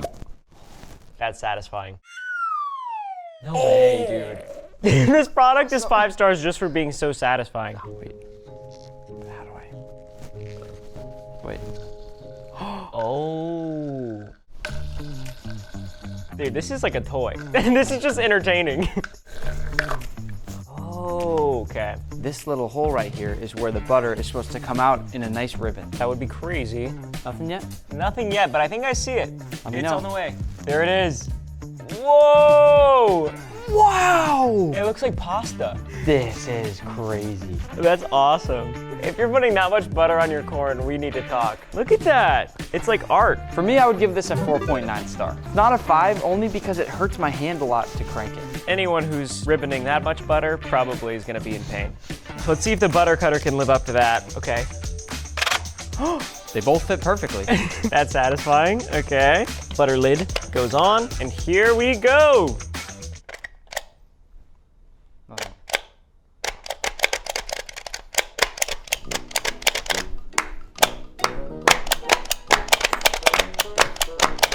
Okay, wait, it doesn't work. Do I have to push it? I'm trying to do the math here.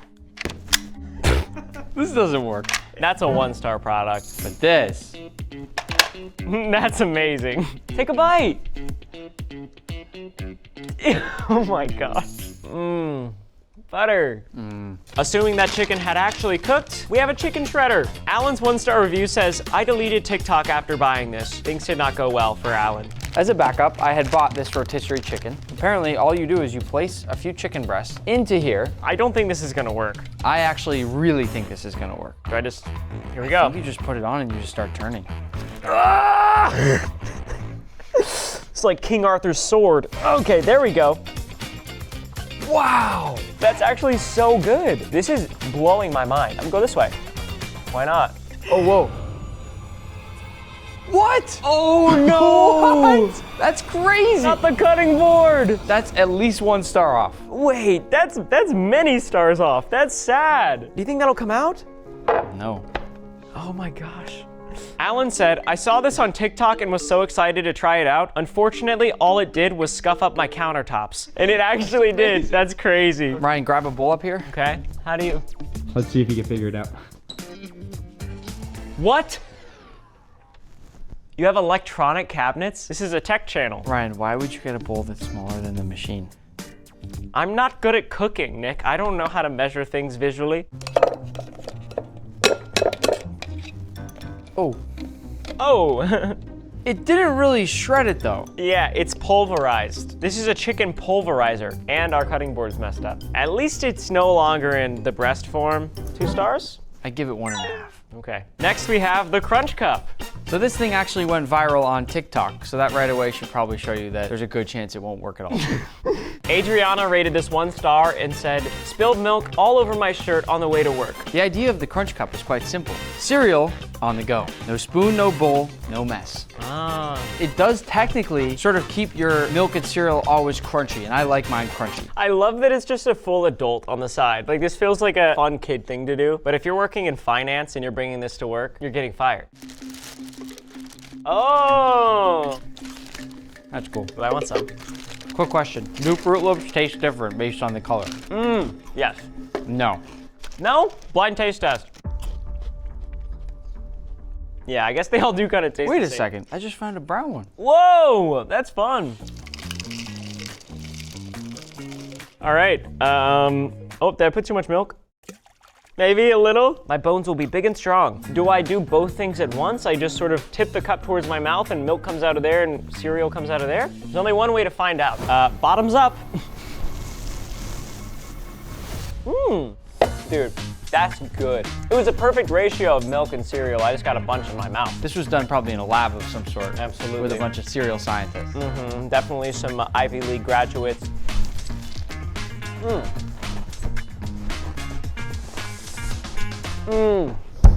Can I keep that too? Definitely. This right here is called the Skinzit. This is supposed to skin fish. Oh. Mary said, the Skinzit did not meet my expectations. It was too small for the job I had in mind. Mary, how big are your fish? Let's put it to the test. Here we have, you brought this fish, so what is it again, Ryan? Well, this right here is Norwegian. Oh, yep. Look at that. That's fish. Great, so as you can see here, Ryan and I want to cook some salmon, but we don't want the skin. That's right. What do we do? Skins it. How do you do this? Oh, it has a child safety. You can go in forward and reverse as well, so. Whoa. You guys seeing this? Whoa. Wow. No. No way. Crazy. I cannot believe that just worked. Dude, it's perfect. Literally skins it. That's a little gross though. Oh, the child lock got me too. Oh, okay, I feel better. Happened. Dude, so easy. Oh, but this happened. Be careful. Ah, yep. This is just awesome. Look at that. Look at that. Perfect. I can't believe this works. Here's our before, and here's our after. And here is our skin. Skins it. Skins it. I will say, if I'm giving it critiques, look at all the fish that gets stuck in here. It's a little nasty. This is a 5-star item without a question. Absolutely. Do you like cooking these with skin on them? Or no? Yes, I like the skins on. Okay, so we don't really need this anyway. Next we have the touchless drink dispenser. Great for milk. That's what it says. G-Max said, don't use for milk. Please don't use this for milk. I almost got sick after the milk turned spoiled inside the tube on the dispenser. So we got Hawaiian Punch. This is interesting. I don't like how medical this looks. Does it take batteries? I don't know. Is it powered by juice? Oh, it is battery powered. Oh my gosh, fancy. That's menacing. All I did was put in a battery. The safety was off, right? The safety. You always gotta have the safety on when you're dealing with Hawaiian Punch. It's like a soda fountain. Wine night. Oh, wow. That is really cool. Hey, cheers, brother. That's good. I think we ruined another cutting board. How many of these do you have? We have a lot. That was sick. 4.9 stars. I am very excited for this one. Grilled cheese toaster. Let's see if this one works better than the hot dog toaster. You can read this on your own time. Glenn is not happy. You know, by the way, there was a regular version and a deluxe version. You got the deluxe version? I got the deluxe version. Manual, we don't need that. We don't need a manual. Throw it out. Peace. Bread. Check. Where's the cheese? Did you bring the cheese? I don't live here. How many pieces do you want? I'll take 2. I'm a 2-slice guy. Yes. How many slices do you want? I would like 3, please. Right. Of course. No problem. Do you actually eat grilled cheese regularly? I love grilled cheese. So good. A little bit of tomato soup. Don't get me started on the tomato soup. I'm scared of veggies, but I'll throw down a bowl of soup. Dude, I used to just eat these slices as a kid. They're the best. I mean, so they're good. terrible, but they're so bad that they're good. All right. One more slice of cheese, please. One more? Okay. Yeah, thank you. Jeez Louise. This guy likes his cheese. And before you put on the bun, some bacon. Oh, look. What is this? Making bacon, cook bacon better above the fat not in it. That doesn't make any sense. I guess the fat drips off of it. I don't know. I'm Abby. When I was 8, I invented the best way in the world to cook bacon. Aw. This gadget looks innocent until you read the 1-star review. Kristen said, I think there's metal in there. Blew up my microwave the first time I used it. 0 out of 10, do not recommend. But we're gonna try it anyway. All right, Nick. This bacon is so large, I think you have to put it across both. Is that the way? Yeah. Dude, this is really cool. Good job, Abby. Bring it to the microwave. Where is that? Oh, this one, Ryan. Oh, we have many microwaves. We could use this one. You think so? We could try. There's no instructions. Place it in the microwave and cook to your liking. That's vague. Does it seem safe to microwave plastic like this? I trust Abby. Go, Abby. Go, Abby. It's Go, your birthday. Abby. Go, Abby. Dude, wait, this is actually pretty interesting because it might be fairly crispy, even though it's microwave. It could be crispy, or it could be horrible. Yeah. All I know is I want some bacon for my grilled cheese. Nick's gonna get his way.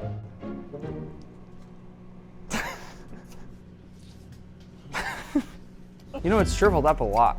Oh yeah, it really is.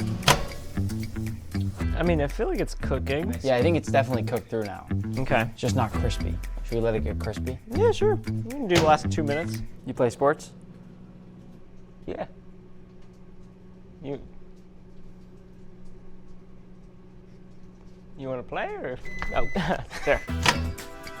Wow. Plastic doesn't feel melted.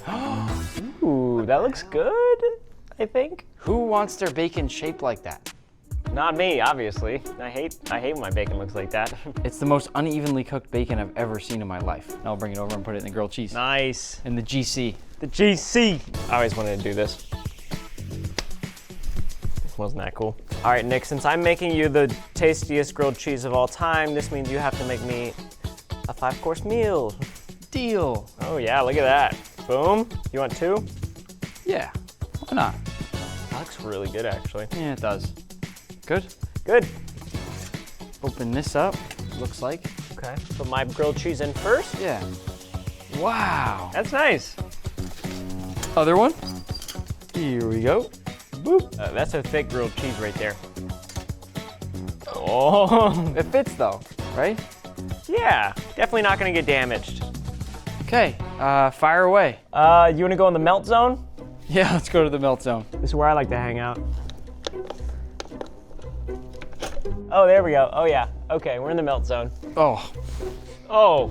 Oh, it smells horrible. Dang, that does smell pretty bad. That kind of just zaps your brain. Yeah, just lost some brain cells there. Oh, okay. Here comes the smoke. Melt zone has been entered. You can't say we weren't warned. Dude, we willingly went to the melt zone. The cheese is melting on the side. Oh. You know, this could be really good. This could be really yummy.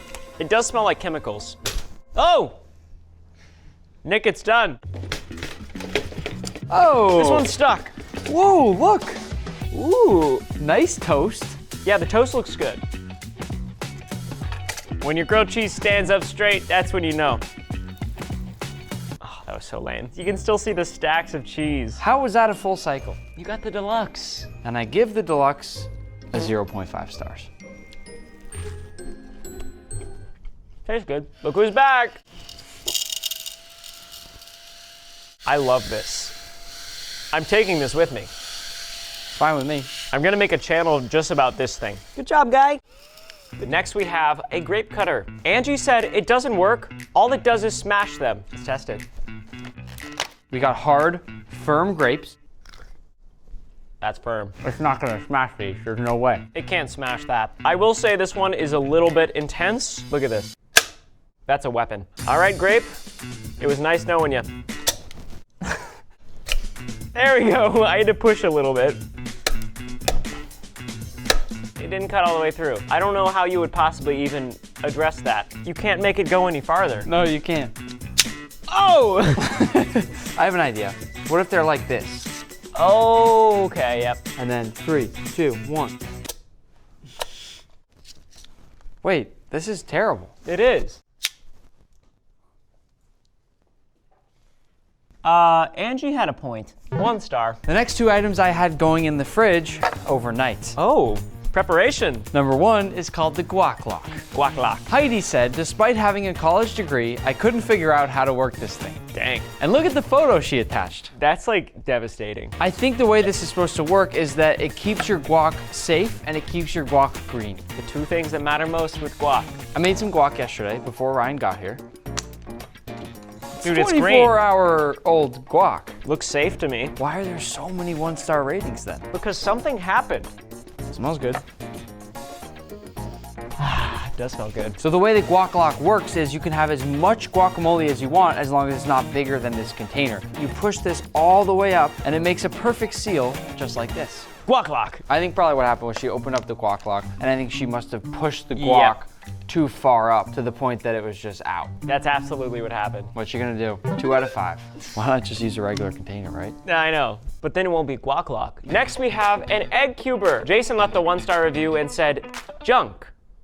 And just to be a little bit more specific, he added, this is junk. To put it to the test, I boiled an egg. That smells horrible. Smells really bad. It just smells like someone farted. Definitely was not me. Definitely the egg. Long story short, you open a hard-boiled egg, and once you've peeled off all the skin of the egg, when it's nice and fresh and just recently hard-boiled, you place it into this machine, and you place in this little square mold top, and you squeeze it down so it presses it into a square. Ah. Now, this one's been sitting there. Dude, that is so satisfying. Hold that for a second. Okay. It still smells like fart. Why would anyone want a cube egg? Don't they have games like, would this be like what an egg looks like in Minecraft or like Roblox? Yes. Brian, I'm gonna let you do the honors with one of my fancy knives and cut into it. Are you serious? Yes, I am serious. This is beautiful. Be careful of your fingers, okay? What is this made out of? Damascus steel. Is this really how you use a knife, first of all? Dude, I don't know what I'm doing, Nick. Well, when you hold the knife, you hold it, you pinch it, and then you... Oh, really? Yeah, that's how you hold it, and then you... Oh, dude. So just pinch? Pinch? Yeah. So it's like this. Yeah. 3, 2, 1. Egg cuber. Voila! Wow! Dude, that's really cool though. I mean, it works. It does the trick. One at a time. You're gonna need a lot of these if you want multiple. 3.5 stars. Before we move on to make a few s'mores, I can't wait. This is called a garlic zoom. Ooh, what is it zooming? What does that mean? Well, here's the problem. One of the top reviews is a 1-star by Jason, who says that using the garlic zoom is like playing Russian roulette with your fingers. And when I open it up and spin this around, I can see why. That's terrifying. I'm gonna take 1 or 2 cloves of garlic, beautifully peeled, close this up, time to zoom. Wait a second. No way. Wait a second. That's crazy. It's perfectly minced. Dude, those are minced great. Look at that. And it's fun to use. It's really fun. You know what's even more fun?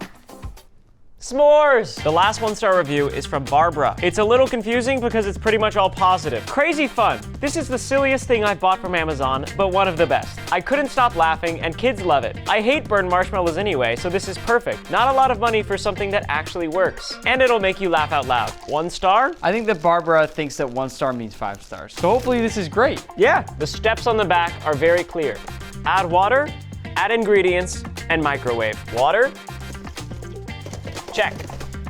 Yummy. Chocolate. Chocolate. And marshmallows. If this works, this is gonna be crazy. These feel a little unnecessary. Looks like a little person. Yeah. Now we just microwave it. How long? 30 seconds. That's it? For perfect s'mores. Nice. We should go camping sometime. Oh, it's done. Wow! Look at that! That's awesome! That's so cool! That's actually the most perfect marshmallow I've ever seen. The marshmallow is melted, the chocolate's melted, and perfectly in place. Wow! That's nice. This has been a lot of fun. Cheers. Bang.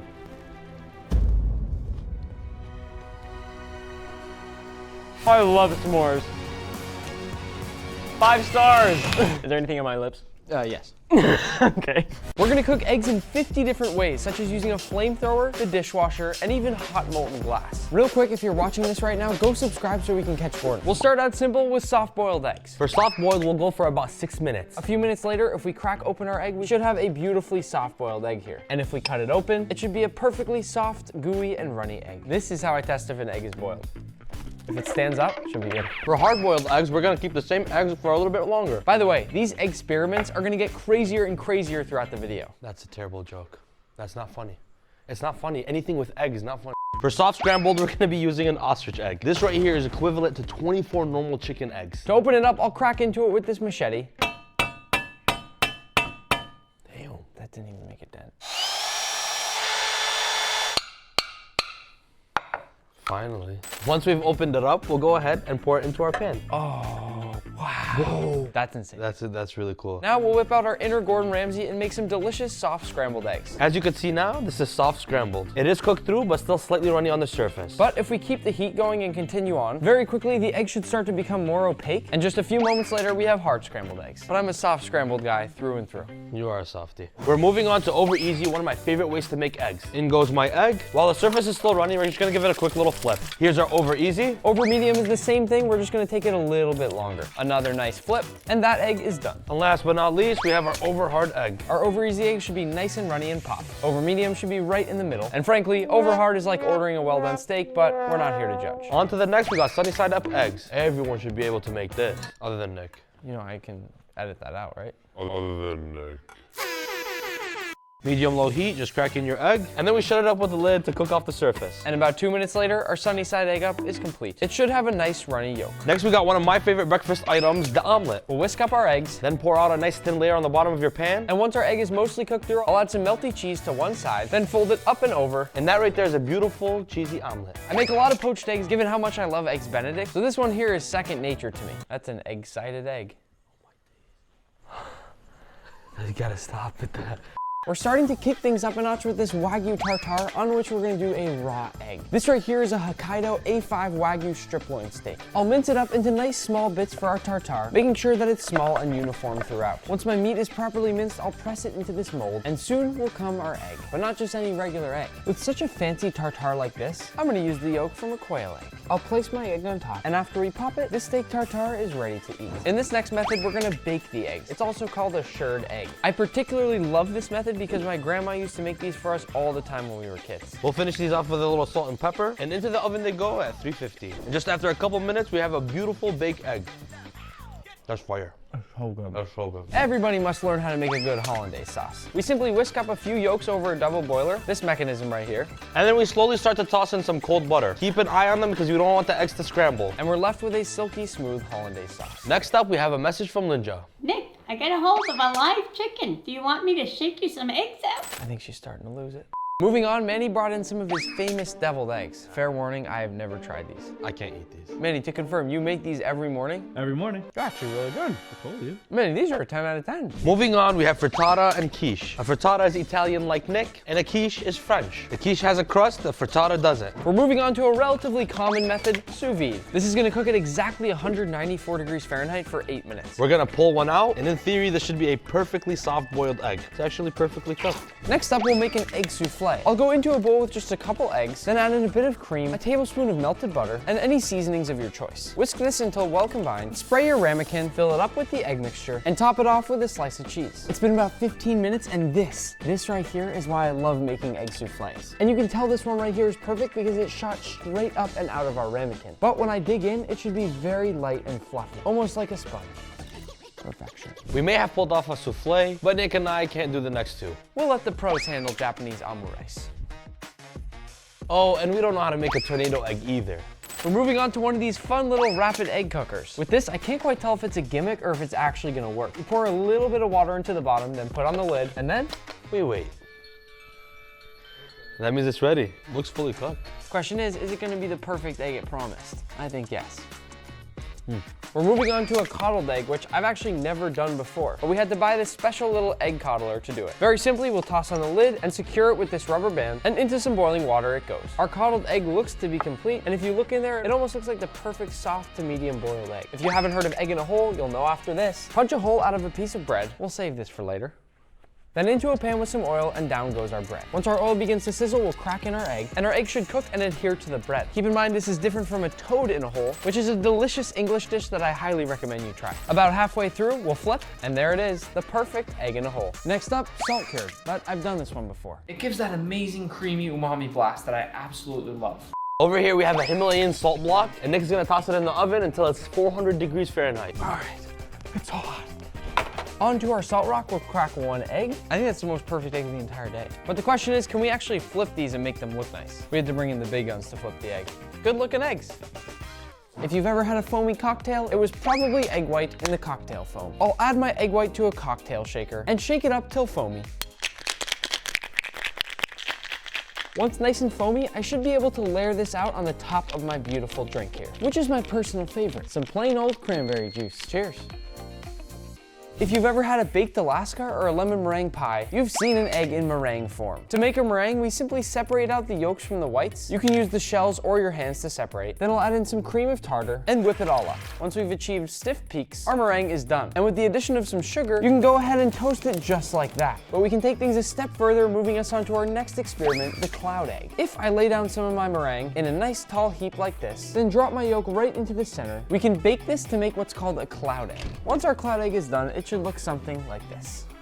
I will say, I always thought this trend was pretty silly. Something about this just feels so wrong. But it tastes so right. Next up, century eggs. These 1,000-year-old eggs are preserved and actually a delicacy in China, but the look of them can scare some people off. Don't be fooled, they're perfectly safe to eat. For this next method, we're gonna cook eggs in a microwave in several different ways. If you've seen any of our previous egg experiments in a microwave, they've gone terribly wrong. So hopefully today's different. First up, we cracked an egg on a plate and into the microwave we go. Sounds like this might be working. That is the weirdest looking yolk I've ever seen. Now we'll try to hard boil these whole eggs in the microwave. I don't like you right now. What makes me nervous is that one of them already exploded. Oh shoot, I thought that was a joke. I thought you were messing with me. Oh, it smells terrible. The real issue with microwaving hard-boiled eggs is you don't know whether they're gonna be perfectly cooked or explode. They say you can make a poached egg in the microwave. Into a mug or ramekin with a 1/4 cup of water. This goes into the microwave for 1 minute. Once the water's warm, I'll crack in my egg, then it goes back into the microwave for about 35 more seconds. Upon doing some further research, the yolk can actually explode in the microwave. We're gonna try this one more time. But first, I'll gently pierce the yolk so it doesn't explode this time, still keeping it intact.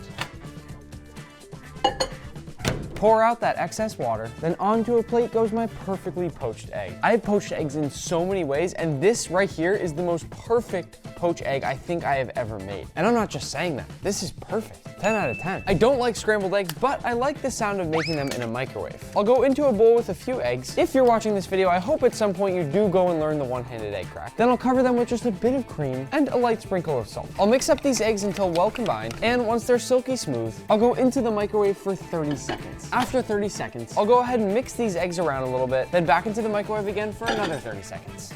I'll repeat this process several more times until they're properly scrambled. This will vary based on your microwave. They look light and fluffy, and they taste actually not bad. But this method took way longer than it takes to make normal scrambled eggs on the stovetop, so I would never do this. Next up, in a breakfast sandwich maker. First a slice of bread, then cheese. We're gonna close down 1/2. Then crack in our 1 egg, then another slice of cheese. Close the entire contraption. To finish this up, we're supposed to be able to slide this piece out. Then we open the lid, and this should reveal our breakfast sandwich. And it looks pretty good. I don't think it looks that good. I don't care what Nick says, this actually looks good.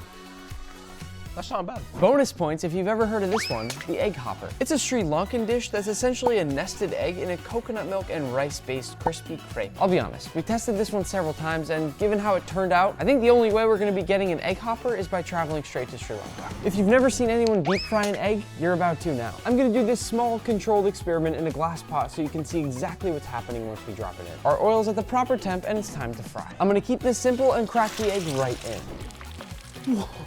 This was only 1 egg that we fried, and it made all these really cool little patterns in the oil. Still, I'll probably never do this again. Butter poaching is expensive, which is why it's more often reserved for fancy meats. But I'm gonna try it with an egg anyways. For all we know, it'll make the best tasting egg I've ever had. Once my entire pan is filled with butter, I'll drop in my egg, and then I'll gently baste it with butter as we let it cook through. This only took a few moments, and onto a plate it goes. Of all the eggs we've cooked today, this one has to be the most perfect. I love this method. This device just scrambles the egg in its own shell. I'm gonna lock it in place, put the lid on, and then we just let it rip. Then we're gonna treat it like any other egg and drop it into some boiling water. Hopefully it looks fully scrambled when you crack it open. Here goes nothing.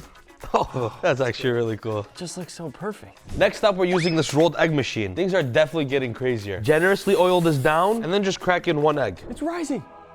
It's rising. This is actually so sick. It's rising up. Oh my God. It's like an egg popsicle. That's actually so cool. If you're ever stuck in a hotel room and need to make some eggs in a coffee maker, we're gonna test it out right now for you to see whether or not it actually works. Coming right up, some freshly brewed eggs. A coffee cycle later, let's see if they're actually cooked. It worked. Hard-boiled egg in a coffee machine. If you've never made an egg waffle before, I think you're gonna wanna try after this. Oh, I'll close it down and let it cook. Oh, wow. That is a beautiful waffle egg. The one I'm most curious about is the rice cooker. In go our 3 eggs. And then we'll just cover that with water. And we'll set it off on a normal rice cycle. Ooh, That's terrible. So basically, we're just boiling eggs inside a rice cooker at this point. Let's see how good it came out. A little overcooked, but not bad. It worked. I've become a big fan of the good old air fryer, but let's see if it can hard boil eggs. We'll set it at 250 degrees Fahrenheit for about 13 minutes. If this works in the air fryer, I'm gonna be pretty excited given how easy it is to just pop open an air fryer and use it. This feels like a perfect egg. Let's break into it. That's a perfect hard boiled egg. That really is. Up next, we got freeze-dried eggs. These are freeze-dried eggs with butter flavor on them, and I think they eat these on Mars. We pour it out like it's cereal. Yeah, it tastes like cheddar popcorn. This is one of the experiments I'm most excited for today, cooking eggs in the dishwasher. Now that our dishwasher cycle is done, it's promising that none of the eggs broke, but the question is, are they even cooked? That was a 56-minute cycle, so it's definitely a longer time to cook an egg than I've ever cooked one. It's a little on the underside, but it looks like a perfectly poached egg, and when I cut into it, it should give that perfect runny yolk. I might start using the dishwasher to make my eggs for Eggs Benedict. It's time to try to cook an egg with a laser pointer. I do need to put on these safety glasses because I can't look directly at this laser without some eye protection. This is powerful enough that it will easily start a fire if I point it at something flammable for long enough. Manny, are you flammable? No. So to do this, I'll simply crack my egg into a small little bowl, and it's time to use the laser. It's taking me way too long to actually cook the egg, but to prove to you that the laser's working, I made a cute little face on the egg. We're coming to the end, and up next, we got a flamethrower. Let's see if we could actually cook this. Say hello to my little friend. The egg actually looks like it's starting to cook through, and I have a feeling we're gonna end up with a perfectly sunny side up egg right now. This whole process only took us about a minute, and the egg looks cooked, but it's actually pretty discolored. And it's a little bit on the raw side. Before moving on to cooking eggs on hot molten glass, we're gonna move on to one of the coolest cooking methods out there. Cryogenic cooking. This dry ice is negative 109 degrees Fahrenheit. So theoretically, when we crack an egg onto it, it should be so cold that the egg should literally cook to the point that it's edible. After a couple minutes, let's see if they're actually cooked through. Yeah, I don't think that's going anywhere. I do think you can probably tell by just looking at that yolk that it is technically cooked through. This is the whole egg right here. That's really cool. We'll be cooking our 50th and final egg on hot molten glass. Oh, perfect! That is crazy. Let's see if he can flip it. Looks good. Yeah, very appetizing. We may have finished our 50 eggs, but I've actually saved the best for last. Bonus egg number 51. Let me tell you, you are not gonna wanna miss that one. And for bonus number 51, we're actually gonna be cooking these eggs in a glass dome. This glass dome on top of the egg should cook them given how hot it is. Wow, that is cool. That's cooking way faster than I thought it was gonna cook. Let's lift it up and take a look. Wow. I think this just made the most perfect eggs I've ever seen. Oh, look at that. This thing is just crazy. Nick, hear me out for a second. Absolutely not. Get out, you're fired.